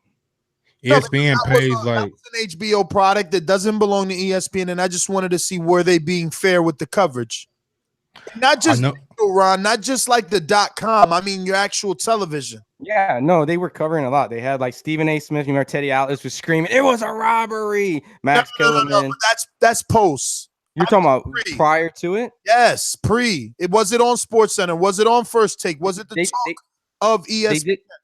They did. They had KP saying ESPN covered it well, but let me know, was that post or pre or both? Pre. They had they had Oscar on First Take and Get Up that Friday right before the fight. So they did a little build up, and Max and Stephen A. like talked about it that whole week because it was a big fight. Well, it might not matter when Oscar tweets, "What are you talking about, Bob? At HBO Boxing is the strongest brand in boxing today. Pulls in the biggest ratings, bar none. Stephen Espinoza is doing well, doing good things at Showtime as well." And I found that interesting. Me too. Yeah, I mean, Espinoza. I'm sorry. Go. I get so excited. Me too, man. I'm sorry, Rob. I just get so excited too, Rob. Jesus Christ! Come on now. Hashtag who watches ESPN Plus? Oh, shots fired. But listen, I found that interesting with the fallout between Espinoza and Oscar. I'm telling you, Oscar is pulling leverage. He's like, let me throw this out there.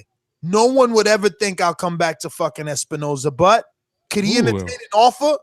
Could he entertain an offer with Espinoza? Hell yeah. Did we ever see Pacquiao leave HBO and go to Showtime? Hell yeah. Canelo used to be on Showtime. Oh yeah, he could come back. Remember, Canelo versus Josecito Lopez was on Showtime. All of the other shits. I'm just saying, that's a good idea to at least nice move. Entertain offers. Here's the thing, though. Oscar was starting to talk about potential fights. He said Lemieux, but he also verbally talked about Charlo. Ooh, good point, bro. Good point. He said Charlo. Maybe we can look at Charlo. So they're interested. Listen, I'm not saying Charlo's big enough right now, but I'm saying they can do that shit in Texas, bro. They can do it in Texas. Listen, fucking Canelo did 40,000 tickets in Texas versus Liam Smith. What would he do versus the Charlo? He'll do another 40, but priced better. Nah, man, that's a good one. And if you can get the Charlo, that means you're going to work with Al. You do a co-promotion. That means you get an undercard fight too. You slap Earl or somebody. I know Earl wants to be big dick and do fucking his own main event, but at least put the brother. And let's not forget, Jamal Charlo tweeted out an Instagram picture today, and he said, my mood with a big-ass smile every time they ask me who I'm fighting next. Who else is going to make you smile? Just saying, Rob. Come back with some hate, Rob. Just saying. All I'm going to say is this really is the dream. This is TV. the dream episode. This is the dream episode. The dream episode. You're right. Any other headlines? We got a lot of stuff out here that we want. We got that Shelly Finkel, man. Come on now. Come on with that Shelly Finkel now. What happened with Shelly? He apparently, Eddie's been saying, how are we supposed to make a big fight if they won't even respond? If they want to say, look, we want 50-50, at least get back to me. I don't know why Eddie's so desperate to make a fight. Both guys got fights. This is for April. He's trying to get that motherfucking tied in right now. And you can't tie me in right now. I got to go make $1 million. That's what I'm saying. And show you that I'm the A side. Get the fuck out of here with this contract right now. Yeah, but if he ties it in right now, then he ain't got to negotiate. I'm ready, and I'm coming. Boston and Chicago. I'm gonna see you. I don't know about Chicago, but I'll be there on the 15th, baby. New Jersey, holla at your boy. Boston, we coming, baby. We gonna come to see you. But what Eddie sort of kind of said is, look, you have to look after your fighter, not just prepare, not just we're focusing on this right now. Which he said I kind of understand, but you have to plan ahead. And he said we're gonna have to move pretty fast after we fought, and we can't hang around. We already knew he was fighting Dillian Whyte, Rob. We know that. He could blame it on Wilder not wanting to sign a contract before he even faces Fury all he wants. But no retard is going to sign a contract when Fury is such a dangerous fighter. So we won't talk this topic. Huh? We're not talking the Finkel news or no? Aren't we talking about it right now? Well, I don't know. You keep shooting down every time I open my mouth. I'm just trying to tell you what's happening in the news. I'm not shutting you down. I'm shutting that fucking trying to negotiate a fight down. Like, it's silly. Every time I say Eddie Hearn said, we'll just listen to Frank Warren. Yeah. Look, Eddie Hearn can say all what he likes. Who gives a shit what Eddie Hearn says? It's garbage. Exactly. Like, who the fuck negotiates? Like, we ain't even seen. First of all, Wilder ain't even announced this fight, right? Everybody still thinks it's bullshit. They negotiate fights prior and during fights, though. I'm not but saying not when you have something. Not when you line do this fight. Not when you got a date. Yeah. Like, you didn't see Andre Ward fucking negotiate something while he was facing Kovalev. He negotiated before Kovalev to get to Kovalev because he's gonna beat that. But Fury's still a wild card. As much as I'm picking Wilder, there's no way we can't act like Fury may not outbox him. Like, there's lesser men that literally were outboxing Deontay Wilder. This is just the facts. But it's all And if you watch subjective at the end of the day, though. It's all IG subjective posts, at the end of the day. They've done fights. They've done big fights. They made big fights, regardless if you think it's a tune-up. I mean, now all of a sudden everything becomes threatening after everyone's been shitting on the Povetkin and AJ and the Wilder Fury.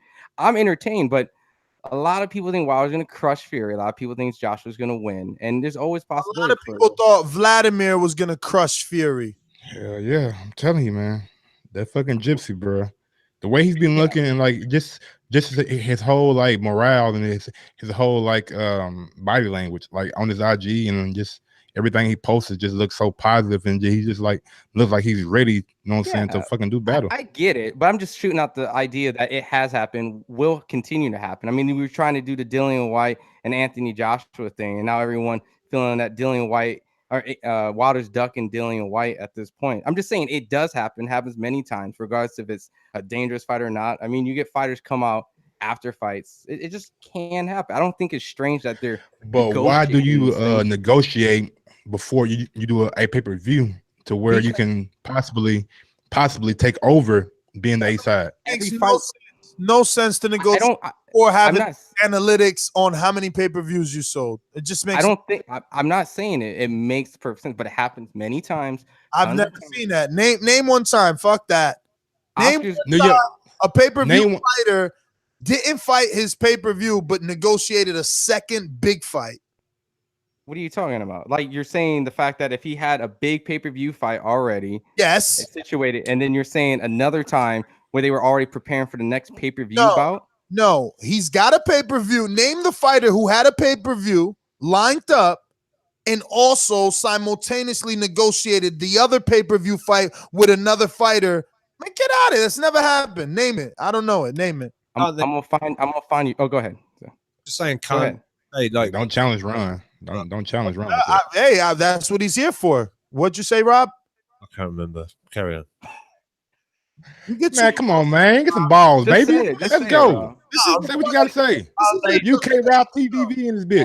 It's all right. Yeah, what time is it over there? Fucking 8:30 or something? Oh, cry me a river. What did you say other than cry? Suck my balls, you pair of bums. Eddie's point, I think, is if you want to talk about it, what was wrong with the contract? Let's talk about it. At least get back to me. You know what's wrong with it? A fucking flat fee. A fucking flat fee. Change that shit. I can't believe that he threw up some callers.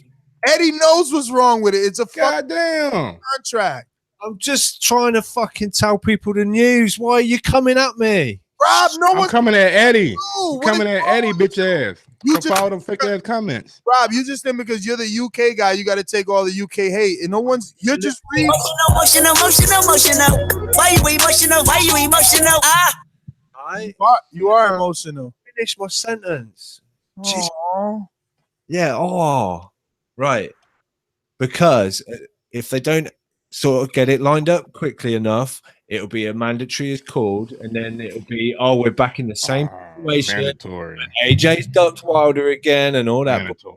But back to the Finkel news, if we could just finish it. No, hold on. Fuck that. We know mandatories. We know mandatories get trumped. Get trumped by unifications. We know mandatories get trumped by unifications. Period.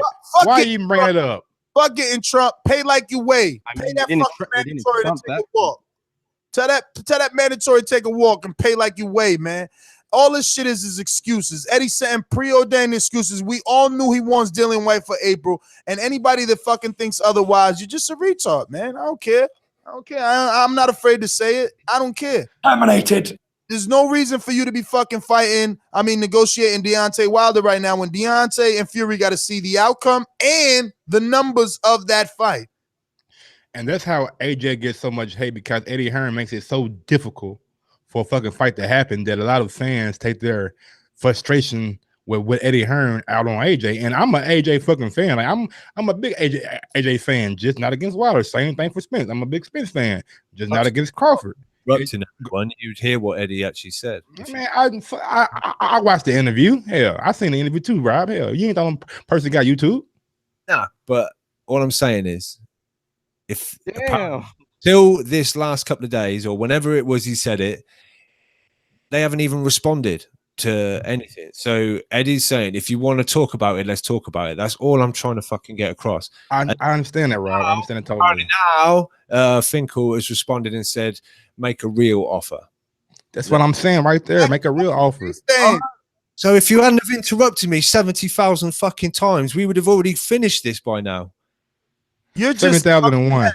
You're just upset that we're reacting to the news. You don't like the way we're reacting to the news. You need to stop taking it personal. You're not Eddie Hearn. You're Robbie Hearn. I love you, brother, man. I love you, man. Quit being so emotional, baby. We like the same color, almost. Just like 2 different shades. More like a s'mores. Yeah. Ready if you like it. Yo, but Eddie's crazy, bro. Like this is just crazy man talk. Like, I'm telling you, like, why do you want to? Oh, he didn't want to respond. Of course, they didn't want to respond. Put a real offer out there, and maybe someone would entertain it. But they agreed it, and he's saying, what parts didn't you agree on? Let's find out. They agreed for September, though, not fucking April. I know. I agree. Next, anything else? Okay. Yeah. We got 2 things, but one is like mainly for the callers. Are you buying the zone? And the other one is Billy Joe. Billy Joe had a little hiccup of this week. Like, Rob, you got more info on that. Can I talk about this without being interrupted? Go ahead, man. It's all you, baby. It's all you. He is touchy. I'm good. Just I want to finish a sentence one day. Let him go. Joe got in trouble with the British Border Control. He's up on misconduct charges. He done a social media post where he pulled over in his Rolls Royce. There was a lady off the street that, you know, talking of drug abuse, drugs cheat, as we have been. He was offering her crack and was saying, so you want this crack, yeah? And she was like, yeah. He's like, how bad do you really want it? Bro, he's got some sick jokes. The guy is like fucking. The public will never know because I've just been a dark sense of humor. Dark as fuck. This is not the first time he does this, Rob. No, I know. He made a dude get naked in the fucking car. And he's always talking about like gay shit. I like Billy, but he is always talking gay shit, and he is always talking pedophiles. He is always talking crack. He is always talking hookers, coke. Like, I don't know, bro. Very quick. Basically, in the end, he said, I will give you this crack. If you see that guy coming now, he's a pedophile. Punch him in the face, and I'll give you this crack. And basically, she ran up. She punched him. Hell yeah, she smacked him, and the guy's like, "Yo, why you do that?" She's like, "Oh, I'm sorry, I thought you was a pedophile." But I'm mistaken. Billy Joe said, "Why did you do that? He's not a pedophile." And she turned around and was like, "Oh, sorry, I thought you were somebody else." Now, if dude would have beat that motherfucking woman ass, like, cause hey, look here, I don't hit women, I don't do that shit, but I know some motherfuckers that if a motherfucker slapped them like that, it's gonna be some goddamn furniture moving. She smacked the shit out of him, bro. I watched the video. I just don't get his sense of humor. You know what I'm saying? It's crazy. Me either, man. It's anyway, crazy. He apologized and said he's sorry, and it was just a bit of banter. And so, what is the British Board of Control gonna do about it? I don't know. It'll probably be a fine, I would imagine. It's I mean, you know, I would really like to see them take his license only so that Billy could show them. Just relax. Only so that Billy could show them that they really don't mean shit. Like, when you're on his level, you could just come get a U.S. license. It's fights in the U.S. anyway, so fuck the British Border Control. They can't control shit in the U.S. That's why it pissed me off. It pissed me off when Tyson Fury was like going through all this ridiculousness because he did coke. It's like, oh, you don't want to give me a fucking license and you don't want me to be a UK champion? A fighter for you? Well, fuck off.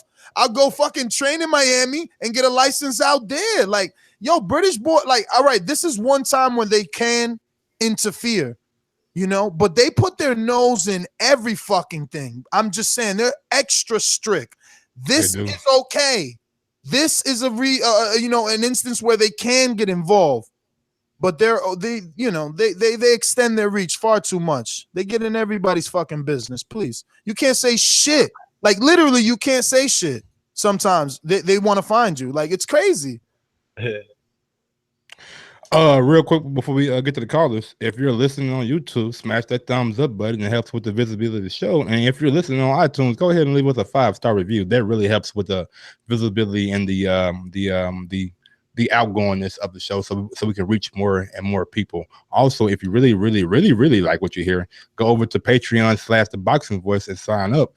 We got tiers from $3 all the way up, so you can get all kind of exclusive content. And we do a show called Untitled where we get really kind of personal and just talk about behind the scenes stuff. So if you like it, sign up. If you don't, then hey, sorry for you. I think Mike really loves Entitled, man. You be slipping on them Entitles, Bro. I love it, man. Nets be more fucking, bro. Nets be fucking me up, man. Like, bro, we gotta keep our Untitled people happy, man. We gotta know what I'm saying. Let them know how our Vegas trip was. UK, let them know how that we had that motherfucking trip that was scheduled that got canceled. Like boxing schedules they fluctuate. Is all I can say. But let's get out to these sponsors and hit the calls. You know the number to call in 1-425-569-5241. Press 1 time. Stop cutting Rob off. Yeah. All right. I didn't want to cut him off. Add Nestor Gibbs on Skype. NESTORGIBBS. Let's go. These calls are brought to you by El Camino Electrical Services, experts in electric vehicle charging stations. For consultations and turnkey installation, visit us at elcaminoelectricalservices.com. Damn, all these calls been waiting an hour and 47 minutes. Isn't it nice to be a ringer? Squad that mean. That's like the king is what I mean. The king is what I mean. My man, get a cup and put some change inside your hand. Shake it down. Now hold up. Let's make it sufficient. Everybody let's agree with it.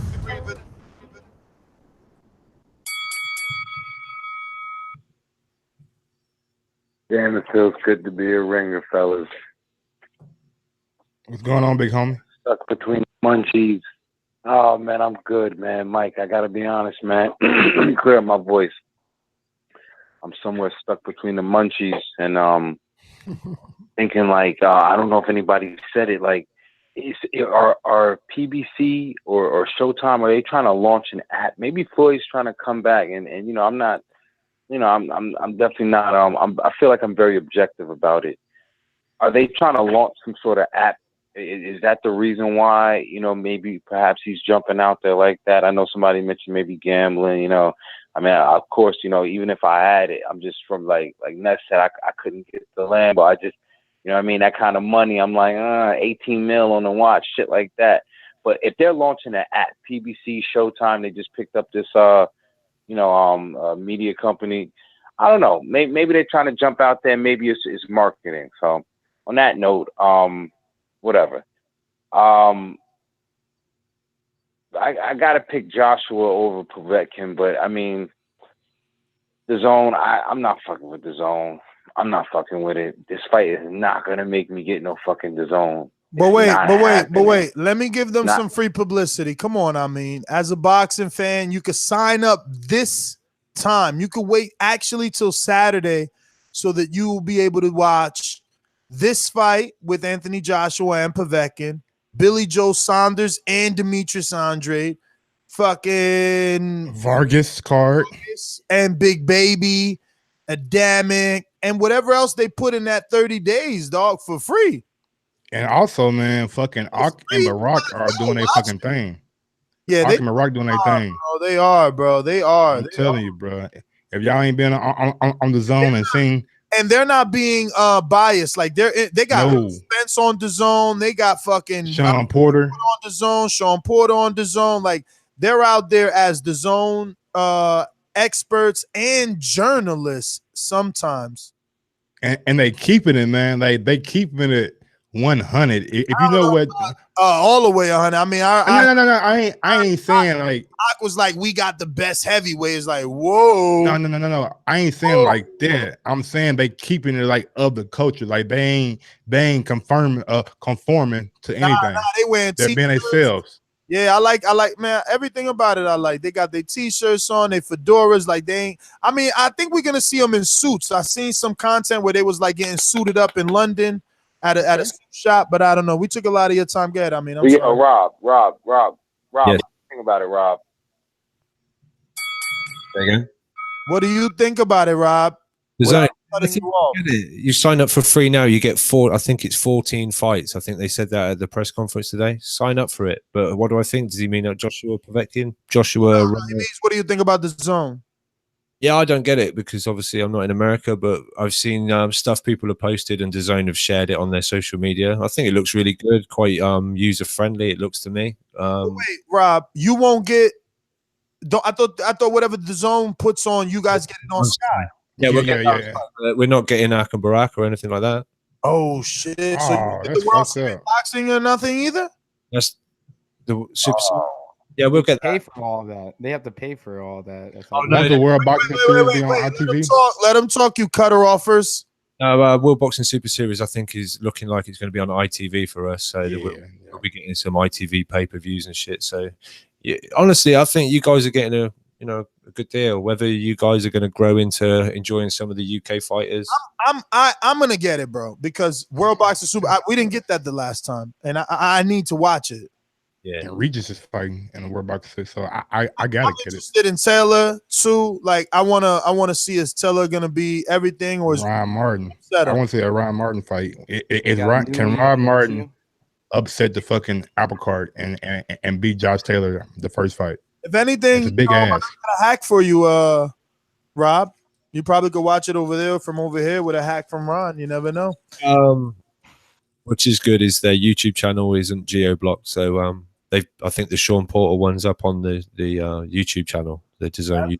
That's good. And shout out to Porter, Earl, Mikey, Andre Ward is in a fighter active with a contract, but all those other fighters are active with some sort of alliances, and they were able to do whatever extra content for Dazn via Arum Barak. Dazn Intelligent reaching out to Arum Barak and using their relationships to kind of show, look, it's not just about our fighters, typically the way HBO and Showtime do. This was a breath of fresh air, to be honest, and shout out to them, bro. Those are definitely my boxing brothers. They've showed me love since I met them, and they've continued to grow, and it's great to see people like myself excelling for sure. They're looking the part and they're doing their thing. We're gonna go out to Dominic in Seattle. Actually, Dominic, hold your horses there. Let's go out to my man Blackface in the UK so he could get some rest. Go for it. Yeah. Blackface. Coming in too low, Blackface. Adjust all those mics and shit. That's what you get for leaving us high and dry. You haven't called us in over a year. Say it with your chest. Yeah. It's Blackface, all the way in the UK, 1:54 a.m. As you mentioned, I haven't been here for a long time. Just thought I'd call in and give my take. I've been laughing this whole show. Ness said he's got a first generation iPhone. No. I started as for so I've had iPhone with every single one since the inception. You know what I'm saying? I don't have this is a 10, bro, and believe me, okay, the 10s Max comes tomorrow. Stop your shit. I'm I'm locked into the ecosystem. And he still don't know how to get free apps. Right now, the iPhone that you got right, I can't even play videos. It doesn't even have a camera on the front. Don't lie. Ness is just a Mac zombie, Apple zombie. I bet you Ness's front door's got a padlock on it. But either way, there's these new guys on the show. One of the guys, I think it's Mike. It sounds like Juvenile, moving slow motion for me. Respect to that guy. Big ups to my nigga Juvie. But either way, in relation to Povetkin and Joshua, I think Povetkin and Ortiz are kind of similar in the same way, except I would say Povetkin has a better resume a little bit. Both of them are 40 years old, but are probably 60. Both of them have failed 2 drug tests. Both of them have held, I think, regular and interim titles. Neither one of them are really good enough to beat the true elite of the division in Joshua and Wilder. But, I don't think Povetkin puts up, much. I don't think he'll rock Joshua the way Ortiz rock Wilder at all. I've got Joshua with a fairly comfortable victory, really. I think Povetkin will just get tired eventually, and he could probably end with a stop. I'll be surprised if he doesn't end with a stoppage, even though Povetkin's super tough. if Joshua's about it, he should get him out of there. In relation to Floyd and PacMan, I don't really have a problem with what Floyd's doing. My problem is with PacMan, because you remember Floyd's not active, Floyd's not ranked, Floyd's, you know, been retired. Whereas PacMan, on the other hand, PacMan's active. He's somewhat of a regular champion, and he's ranked. He should be fighting the Thurmans and the Porters and the Spencers and the other welterweights. Yeah, but the thing is, we don't believe he'll be competitive, do we? We believe Floyd will be competitive. And Floyd is the one that has the mantle to pass, not Pacquiao. Pacquiao's a faded, washed up version of himself. Floyd is still considered what we thought he was. TBE. But Pacquiao's the guy that's ranked. Whatever you want to say, Pacquiao's ranked, Floyd isn't. But yeah, that's my call, man. I never tried. Great call, Blackface. Great call, baby. Great call. So good. Call in more often, man. We miss you around here. It's 2 a.m., man. It's 2 a.m. I gotta go sleep in my bed. My wife's looking at me. I'm on Boxing Voice, speaking to 8 sets of balls at 2 o'clock in the morning. I mean, it's 2 o'clock in the morning, and you up and she up. Go handle your business. Yeah, put her to sleep, my man. You just got the call. Pair of bombs. I ain't into all of that. Wow, man, y'all about to get divorced. I'm stingy. I'm stingy with the cock. Give us your passing words of wisdom. You know, I know. Is that Mike keeps interrupting him. Mike ain't used to the tradition. Mike, you gotta be quiet after this call, because you always give you a little bit of wisdom. Okay. I never tried to break it, but I always tried to bend the rules. You ain't lying. I damn sure don't mind bending a little bit of rules here. You know what I'm saying? Right there. I like that one. So you ain't know about the wisdom from Blackface. Tell me your intro again, man. You know, after the computer loss, that shit's been gone. You never emailed it the last time you called, even though that was a year ago. We're gonna go out to Dominic in Seattle. Talk to me. Go. Yeah, how you guys doing? The last caller sounded like a Dazn, talking about Floyd Mayweather and stuff, you know. Like a Dazn? What's that? That's a Tyson Fury word? That's a UK word right there. Yeah. Look at him. But I don't know about that one. I just think people just hate so much. People hate him so much, but they love him so much, and that's the number one thing you need to be the best. Like, he came out of nowhere, and Sean Porter just became WBC. So, like, and, you know, people looking at him like he's still the champ.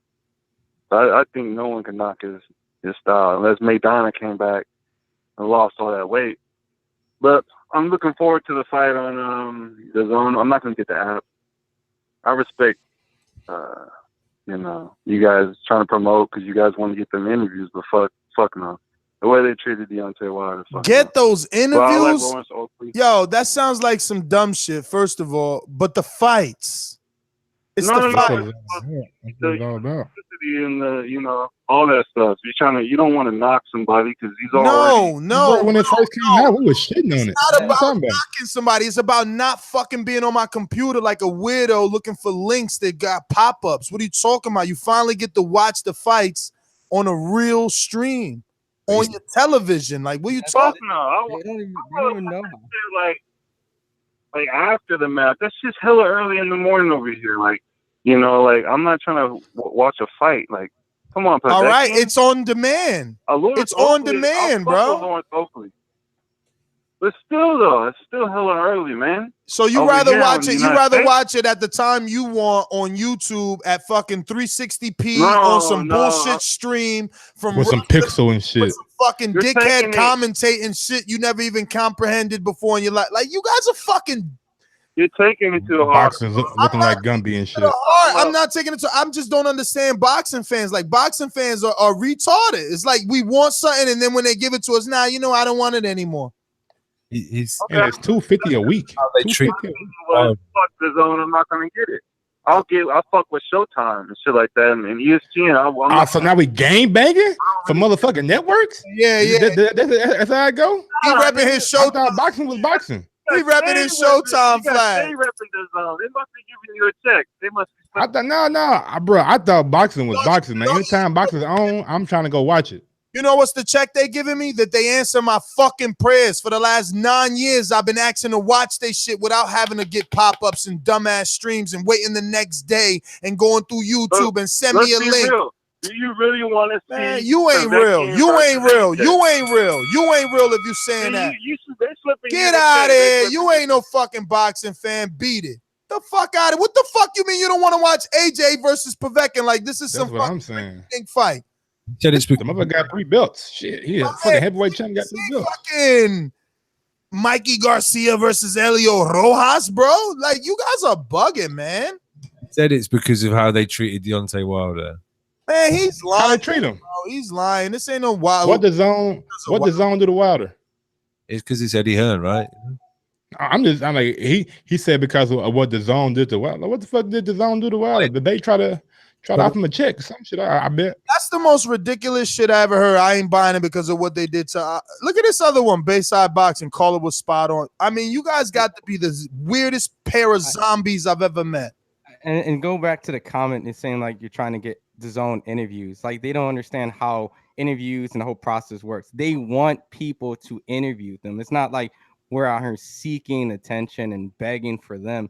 They need us. They need the media, regardless. Some of the people that you probably agree with and they talk terrible stuff about fighters. Guess what? They still want them. They still want those same people that talk to, and they get the same equal access sometimes as some of these other guys that treat them very nice. So you guys don't understand how the media situation works. They need us. We need them. It's 50-50. Don't think.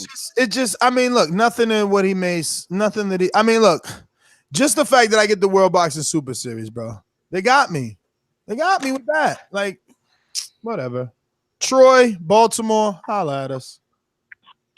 Oh, big up yourself, man. You all were all over the damn place today. Wow. I don't even know where to start. The funniest thing I heard didn't even come from you.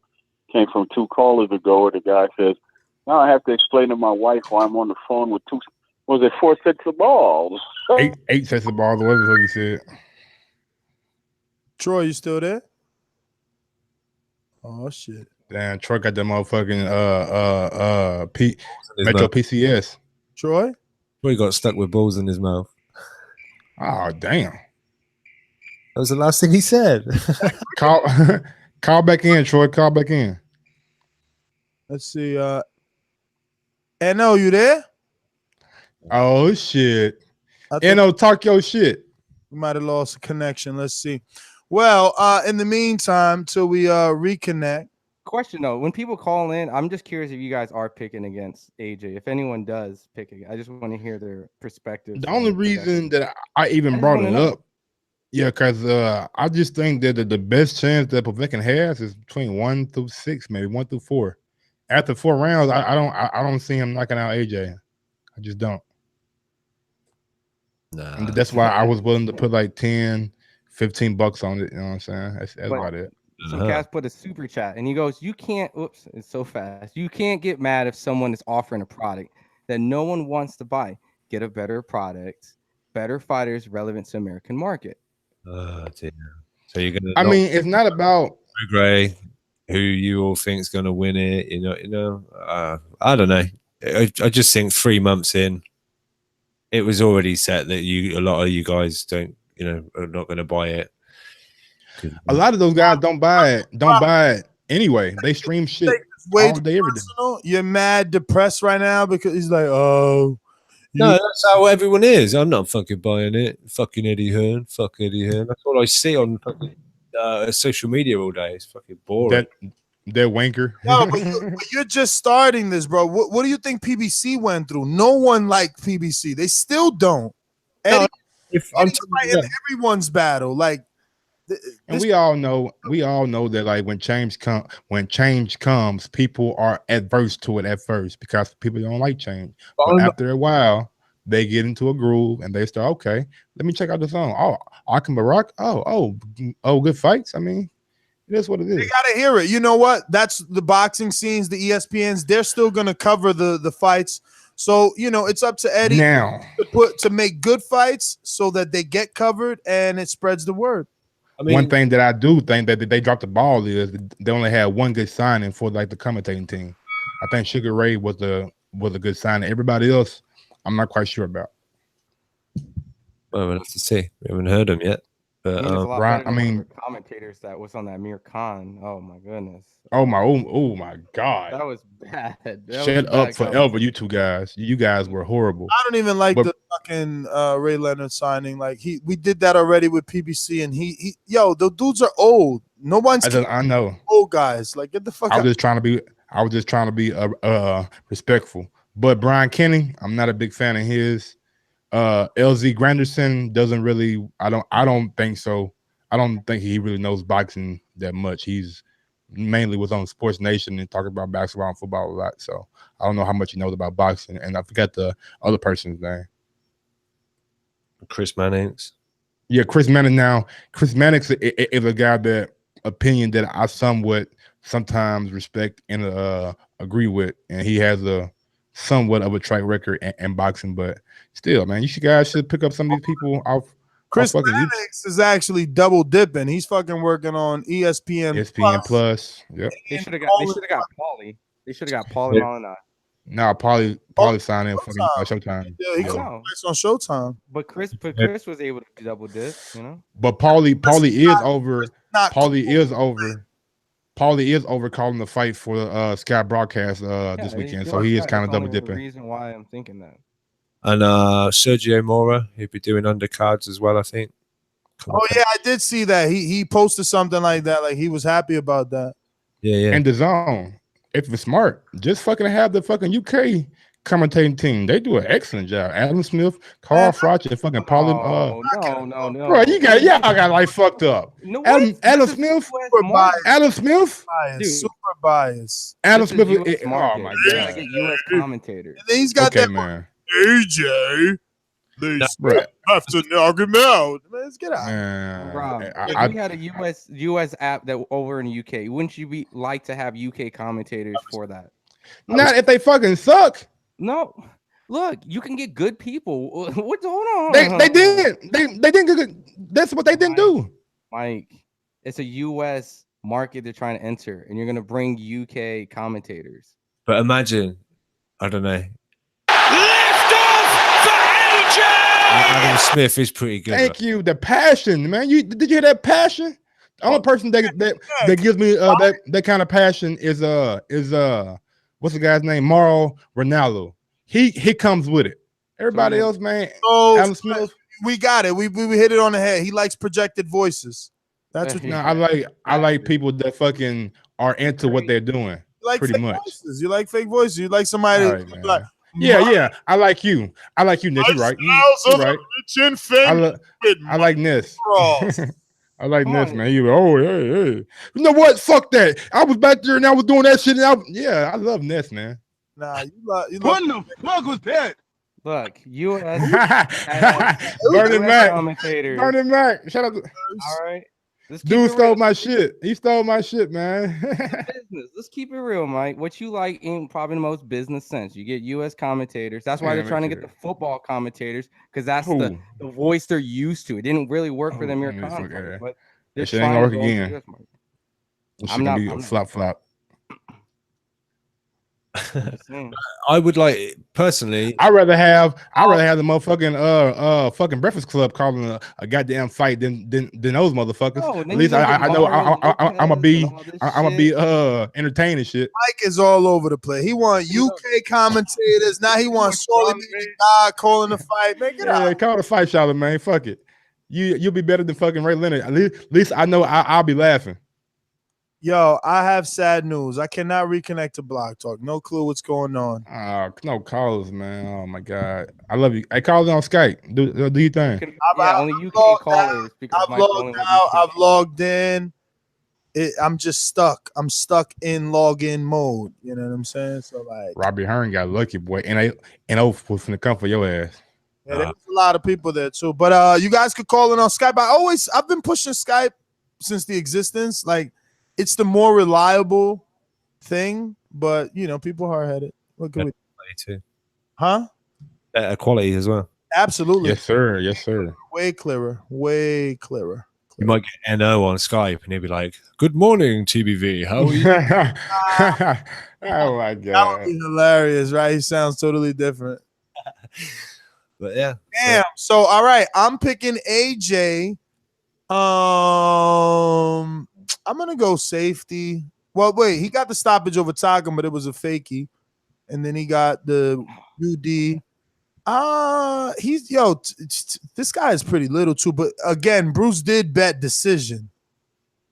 I'm going with Bruce, man. Fuck it. I'm gonna put 50 down with Bruce for the That's decision. to make money. But what do you think is gonna happen? You think it's gonna be a knock? Oh man.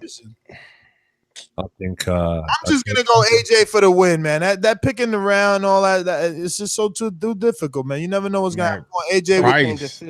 Decision. Price stunned his ass now. Price stunned his ass. So. I'm not even saying like decision or knockout. I'm just going AJ win, bro. What could I do? Yeah, AJ for the win. I'm taking the easy way out. I got AJ, and my upset special is gonna be Luke Campbell gonna lose.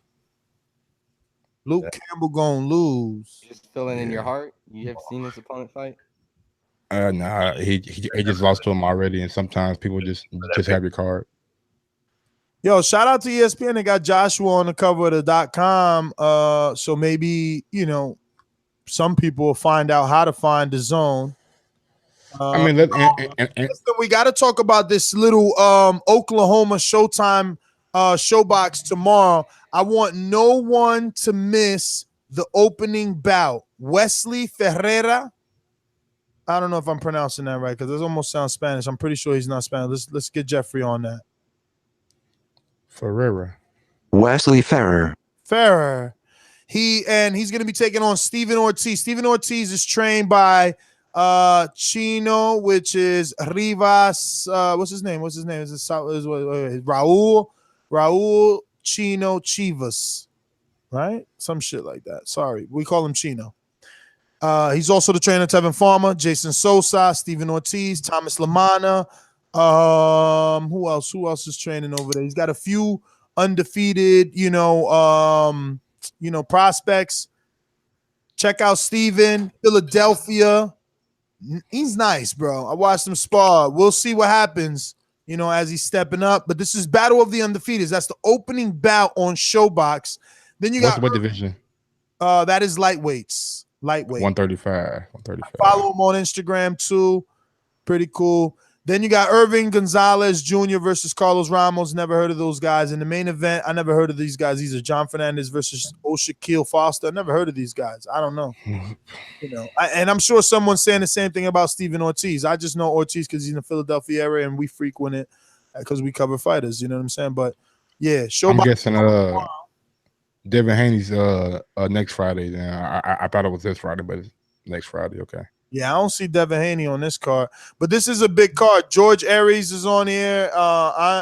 Just a bunch of names I never heard of. Just to be honest, even one of my family members, Bo Gibbs Jr. So he's a junior. I'm a junior. His name's Gibbs. I'm Gibbs. I mean, I don't know, but I never heard of him. Mom never introduced me to him. I don't know this cat. In Huntington, New York, we got some fights. Danny Gonzalez. Nothing of note. So, just hit up your own schedule. You can actually check out our schedule on ThaBoxingVoice.com. It's being updated regularly. Shout out to Box Live and our rankings. So we've done a partnership. So they are being updated daily around the world. Even the little weights that I don't watch, okay? So, yeah. And you know that Box Live is that new box rec they're trying to take over. So we did a little deal. We're letting them do their thing. And at the same time, we get to use our own schedule when giving you the schedule, and plus the rankings stay updated, blah, blah, blah, blah, blah. So, trying to clown you on the Montana Love pick. What? Because I said, look out for Montana Love. Yo, he's a prospect. Like, I didn't say he was going to be a world champion. I said, yo, this is a prospect who's 8-0, and he stepped up on a week's notice and had a good fight, got the win. Like, I don't really get, like, what's up? What, he lost now? Did he lose? His last it was a draw. Yeah, was it a draw? Yeah, it was a questionable draw. Question, very questionable. Like Danny Garcia didn't have a questionable win versus Ashley Theophane early in his career. Like Mikey Garcia didn't get dropped by Roman Martinez. Like Lomachenko didn't get dropped by fucking Linares. But dude was getting beat up though. Loss is different. Yeah, dude was getting beat up though. I know dropping loss is different, but there's plenty of people thought Laura beat Canelo. You know what I'm saying? It's I'm plenty just saying happens in boxing. That doesn't mean that you're no good. Montana was motherfucking get his ass motherfucking broke back. You feel me? I think watch the fight. I think I was in another place. I ain't get to watch that fight, but whatever, bro. Look, it was someone I told people to look out. I ain't say he was gonna be a world champ, so whatever. I think Rob was gonna say it's not over yet. I don't think it's over. Like, get out of here. No, about Povetkin. Bruh, you ain't see the fight, so you can't really comment on it. I'm just saying it ain't over. He got a draw. It ain't over. Yeah, he got a gift, motherfucker. He got a motherfucking early criminal gift. And how many people said Danny got gifts versus Theo Payne and Mauricio Herrera and others, brother? That's what I'm telling you. All right, okay. Just stick with your guns. I'm not sticking. I bet Buatsi be a champion before him. Oh my God! Here we go. I bet Yard be a champion before him. My eye test worked. I don't know about yours. I mean, who? Die slow, die slow, die slow. Jealousy is a disease. Die slow, die slow, die slow. Tell her that jealousy is a disease. Die slow. Hey man, y'all know it's AJ weekend. AJ fighting tomorrow. Hey, we playing music right now. Me pick Garcia. I pick Usyk. Y'all all pick. Why you bringing up old shit? Why you bringing up old shit, man? You know what I'm saying? You're here brown nose and shit. Where's your eye test then, homie? I'm talking about prospects. Oh, I said prospects. I'm talking about prospects. Okay, to my prospects. You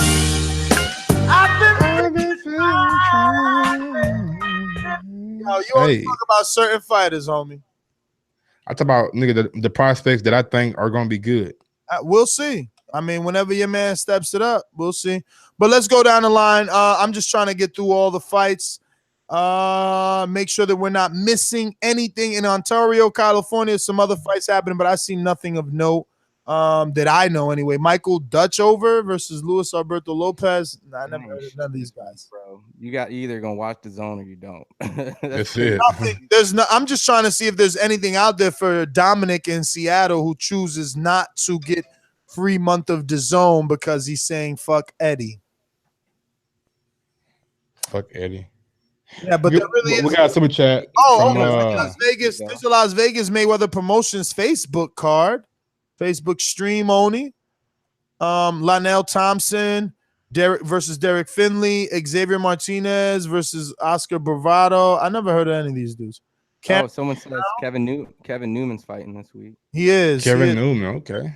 Versus Edgar Hart Reed, but like Maurice Lee, damn, it's like all the Mayweather prospects that don't get no. Ava Knight is even fighting. Wow.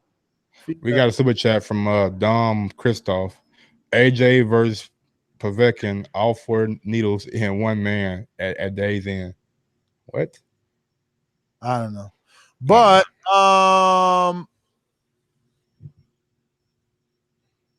drop that motherfucking beat. Jack Cool Clay. Yeah, he's back in Germany. And I think that Tyrone Zugi dude, didn't he pop positive? Tyrone Zerk, the guy who lost to just lost to. He's back. Super middleweight? Yeah, didn't he just lose? Or no, did he win? Oh, Alontes Fox is back in action in Maryland. He fought somebody over in the UK. UK. Versus Elvin Alaya. I hope he get a knockout. He better not get a decision win over Elvin Alaya. Bird is born. Yeah, man. I mean, there's Selena Barrios. Yo, she's getting more fights than her brother, bro. She is getting a lot of. Yeah, Zerk. Zerk just already, ain't she? She won a title and shit, man. I hope they start giving her some airtime. But she's a lightweight. I think Zerk lost to Rocky Fielding, if I'm not mistaken. Yeah, it's over, players. It's over. We got a Skyper. Oh, it's Stainless motherfucking the D in the building. I was about to say it was over. Straight to the point for those with attention deficit. I'm so repetitive, so I gotta repeat. Stainless from the streets to the D. I'm coming with that heat. All you need to know about me, I'm coming with that heat. Hello, can you hear me? We hear you, brother. Hold on, did I do it? Yeah. Hello? Yes, sir. Cool. I got through. See, don't nothing stop TVV. Phone, box talk go down. You just call on Skype. You know what I'm saying? First off, fellas, thanks for the show. I know Black Talk be funky sometimes, but y'all still keep going. I guess I must be one of the only U.S. boxing hardcore fans that's gonna say fuck it and go ahead and download this Dazn app. If nothing else, the pay-per-view last weekend inspired me. You know, if I'm gonna spend $100, I'd rather be for 10 months of boxing than for one fight. So I'd definitely be watching on there.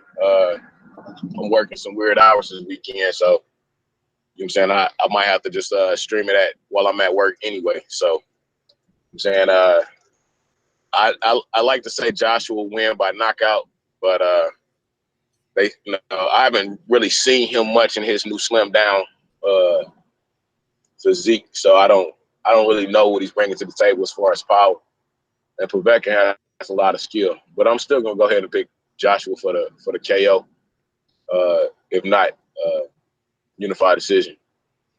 But what else is going on? I mean, I heard about the Pacquiao Mayweather stuff and all that, but I don't really care.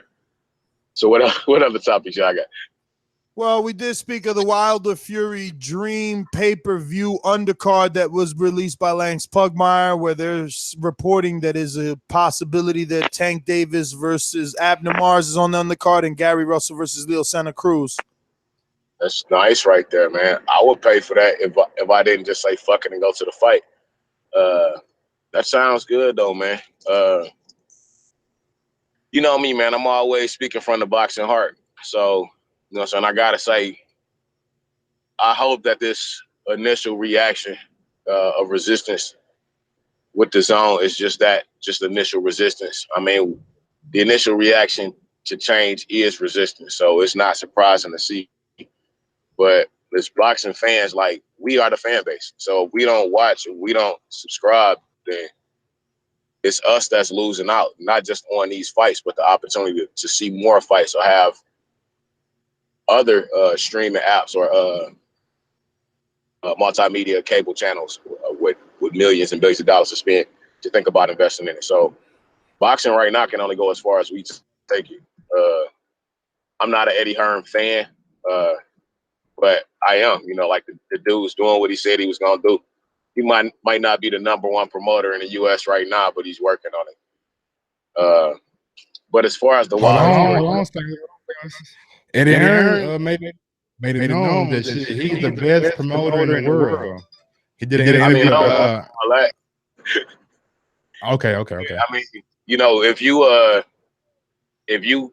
you like the man said, somebody asked him in the interview, well, what would you suggest is for somebody who's trying to get out as a promoter, they want to be on a world-class level. And he said, be the son of a promoter with a lot of money. So, this dude already had a good, platform or diving board to start with. He's doing good things and he's taking good strides. I don't care who's the #1 promoter in the world as long as I get to see more fights. I mean, like he said when PBC first came out, people was shitting on Al Heyman. You know what I'm saying? And now that's all we talk about is Al Heyman fighters. And it's barely any such thing as HBO now. You know what I'm saying? Like, these motherfuckers is doing flyweight and super flyweight fights. You know what I'm saying? Like Al Heyman has virtually already changed the face of boxing, and then Eddie Hearn's just following suit. You know what I'm saying? And then he said himself, like, he's trying to follow basically the same model that Al Heyman did with PBC. So you can't say that you're the best in the world when you just imitating and emulating not even a boxing promoter, but a boxing advisor. You know what I'm saying? Like, he good, don't get me wrong, but he ain't proved it to me yet. You know what I'm saying? But prove me wrong. Like I said, in the end, it mean more fights for me. So why would I be upset? You know what I'm saying? Exactly. That's the thing that hurt me so I've much seen about you. people in the chat say that Eddie's doing us a favor, and he is, because we don't normally get these fights. Like, it's up to you. Do you want to pay $120 a year to receive dozens and dozens of fights that you wouldn't normally receive? Like me as a boxing fan, again, you know, I repeat this month after month, week after week, year after year. This is the only sport I watch. I don't share my time with boxing and basketball and football and soccer and rugby and tennis and pool and all that other dumb shit. I'm only fucking with this. I don't see no UFC, no poll voting, none of that. I don't got time. Only thing poll vote. Yeah, because I mean, don't act like people don't. It'd be like 8 million people glued to a dude throwing a rock off his shoulder. Like, what the fuck is wrong with people? Like, I'm not watching Olympics, man. The Olympics. Yeah, I'm good. But and that's my thing, man. As U.S. boxing fans, man, that's like my little hate with the sport. Like, we can blame it on management and promoters and all of that. Oh my God, I'm sorry, Stainless. This motherfucker said I'm compromised. How am I compromised? Because I want to watch boxing, you moron. The fuck is wrong with you? These fucking guys are crazy. He said, yo, Ness sounds compromised. Clearly, he ain't been listening to the show. Clearly, he ain't been listening to the show. And that's just the point I wanted to get on, man. Like, as U.S. boxing fans, we are so fucking fickle, man.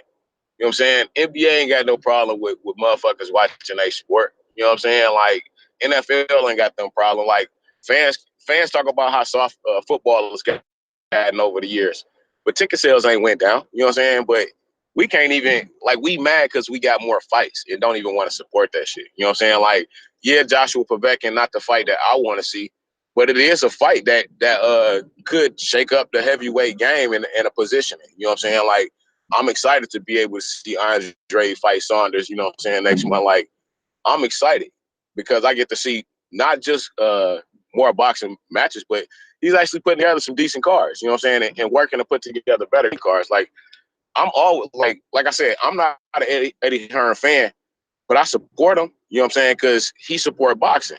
And like you, I don't watch anything but boxing.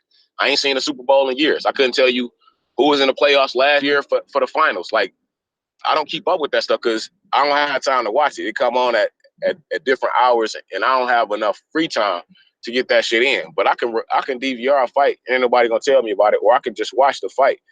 You know what I'm saying, and enjoy that shit. You know what I'm saying? Somebody's asked me today, do you more like boxer? Are you more into the boxer or the knockout artist? And I said, you know, if it's a good fight, I'm into boxer punches. You know, if you can, I'm all about that sweet science. So, you know, fights that's boring to some people.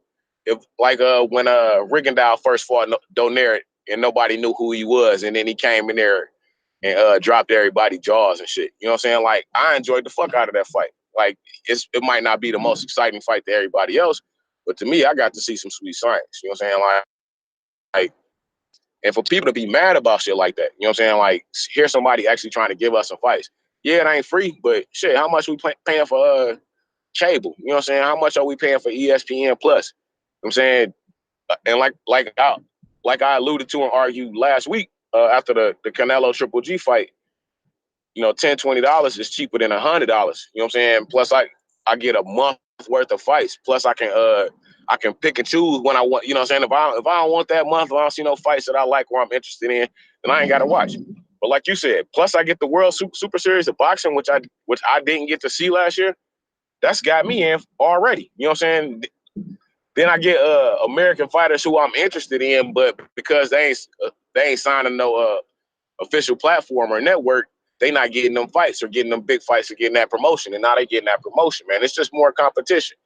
So if we got all of that, if we had a big year for PBC saying we gonna have the best fight the best, what do you think gonna happen if the zone getting in too? But you know what I'm saying, like I said, we always want to argue about something, you know what I'm saying? We such the consumer, so it is what it is, man. I just gotta let them have it, because all of those who saying they ain't gonna buy it and all that, give it another couple months when the Boxing Voice is talking about all of these fights, you know what I'm saying, with the same enthusiasm and passion that we always do, and they don't know what the fuck we talking about because they can't catch the stream on YouTube or some shit like that. So I'm not worried about it. But as I always say, man, please make sure you push the thumbs up and share this in every episode of the Boxing Voice podcast. fellas, I'm on the road about to go back in to work because people fucking up. So that just lets you know how enthused I am, man. Keep doing what y'all doing, man. Peace.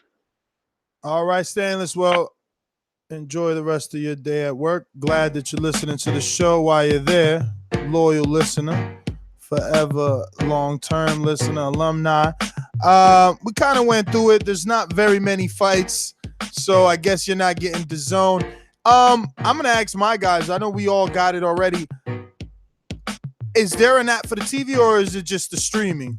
Well, I'm gonna say the super chat real quick, and then I'll go. Andre got a $5 super chat saying he's gonna be at the AJ fight. He's gonna be in the he says 5th round KO. He will be at Club Wembley, section 240, row 13. Holla at him if you see him there. He put his IG in there, just Dre 7. All right, so Andre is obviously Andre Diacono, pound for pound supporter. He's been to the TBV Appreciation Nights. He's been at fights, so he's gonna be in London at Wembley, row 240. No, section 240, row 13. So holler at him. You can hit him up on IG at Just Dre, JUSTDRE 718. That's JUSTDRE 718. Loyal TBV fan. Hopefully he'll have his TBV shirt so you can spot him in the crowd. Holler at him. Get him a drink. He's not a smoker, I don't think. Yeah. So Ron, any way to watch DAZN on TV, or am I just going to my app and hitting the little what is that called, like Air Share or Share Drop? Well, I think they have it on Apple TV. I don't have like Roku. I think they have it on PlayStation or some of the gaming systems. So they have put it on different platforms, but Apple TV does have it up. And if it's in your Android app market and you have an Android TV, can you just download it on the Android TV too? I'm not sure. I'm gonna check that out on my Android. I got like I got a Sony Bravia, but it has the like one of those Android softwares in there, and it just there's a market in there. I download other apps in there. Yeah, so I pulled it up. They have it on Roku, Apple TV, Fire TV, LG TV, Chrome, Firefox. Oh, that's the internet, and Xbox, and yeah. So no Android. It says download our app on Android and iOS, so I don't know. I'm gonna try the TV. Hopefully it's on there. But I know that I've already got it on my phone, and then let me see if I can pull it up. I can't even remember what this is called. That little button there. About the Chromecast or the AirPlay? Yeah, I guess it is Chromecast. It is Chromecast. So yeah, I Chromecasted it to my television from the app, and then it's fine with me that way. Like, it's no different than ESPN Plus. That's what I got to do for ESPN Plus. But ESPN Plus app was available on Android market on my television, so eventually I just downloaded ESPN Plus, and I could watch it straight on TV using the control. But yeah, I mean, it's the way of the future. It's pretty much the way that it's going. Streaming apps and fucking Chromecasting things. It is what it is. Hit that thumbs up button. Future, present, past helps with the visibility of the show, and lets us know that this is the type of content you want, that you love this flagship show. So share it, tell a friend and tell a friend. AJ Povetkin, Saturday, September 22nd. What time do we get it though? That is interesting. What time do we get it? The main event probably started like around 5. Damn, that's early. Yes, sir. That's how you cut down. Look, CSM HBJ Dog says DAZN is blocked on my phone as spam. Facts? I don't get it. I don't know what you're talking about. He must have blocked it. Start using that Metro PCS. Look, Hearn's paid Ness to go to Chicago boxing. Oh my God, I wish, bro. You guys don't even know. Get me a check. You know what I'm saying? Look. Nesta sold himself to DAZN. Yo, can I get a check of this imaginary money you guys say I like? Let me get a portion. If I had $1. Anyway, Nest GTO, Instagram, Twitter. Peace. I go by Mike. You can follow me on IG at Gross1911 or on Twitter at Gross2312. Nice little weekend of boxing. AJ's back in action. We always know that's going to be a big event. Undercard, yeah, not that great. Mayweather, Pacquiao. Will it happen? Won't it happen? The dream undercard for Wilder Fury looks nice, but let's get some traction with it. So I'm just gonna pass it on over to my guy Ron. Yeah. So when I was younger, I wasn't able to see Kawasaki coming or Ricky Hatton really come into the game. Some of those guys, because we didn't have the way for everything to be televised, so we couldn't see the prospects coming out. Even now, I never was able to see Rung Fasai really come into the game. Didn't really get to see Inui without a lot of work on the internet. Jaime Munguia, I heard of him, but never really got to see him. Bivol, the whole cruiserweight division, if I didn't know how to get online, look for the fights and stuff like that. So me as a hardcore fan itself, it really doesn't hurt for me to go check out the app. Now I understand if you don't feel the content's good enough and you do want the pressure from them to have better fights, there's nothing wrong with that. But a lot of you guys are still going to go online and still going to watch this fight with really bad quality. And if you can't afford it, it's understandable. It's not worth it. But understand that this is great for the boxing because we're able to see Shakur Stevenson grow into the sport because of these apps and see all these undercards. So all these U.S. fights are great, but I want to see all the fights all around the world. I really want to see the UK fighters. I want to see all these type of fights. And if there's a way that I can see it and I can afford it, I'm going to pay for it. But the pressure's still there for us to have great content. No difference from what we ask from ESPN, HBO. Make the fights happen. Make the big fights happen. That's what we want. So that's not the agenda we're going to lose. But if I can watch these fights and understand where you guys come from, I'm going to go watch it. And that's it. You can find my fighter at Q Media on Twitter and Instagram. Nice, Ron G. Nice. Yo, finally, look at this. Look at this. Punch Quote finally defends me. He says Ness can't be a DAZN and a Wilder groupie. That doesn't make sense. A lot of morons in the chat. I think there's a lot of man fans, and that's why I think people was getting this thing so twisted up. Like they want to support their fighter, their man fan, but they don't want to support boxing. Like I have my favorite boxers, but you probably won't even know who I really cheer for because at the end of the day, I don't care. I care about boxing.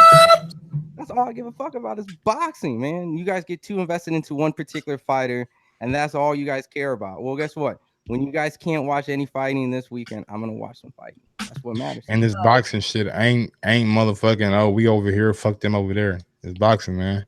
If you like boxing and you like the sweet signs and you love the sport, no matter what platform it's on, you should always support and watch. Well, have a good night. Say cheese. Peace.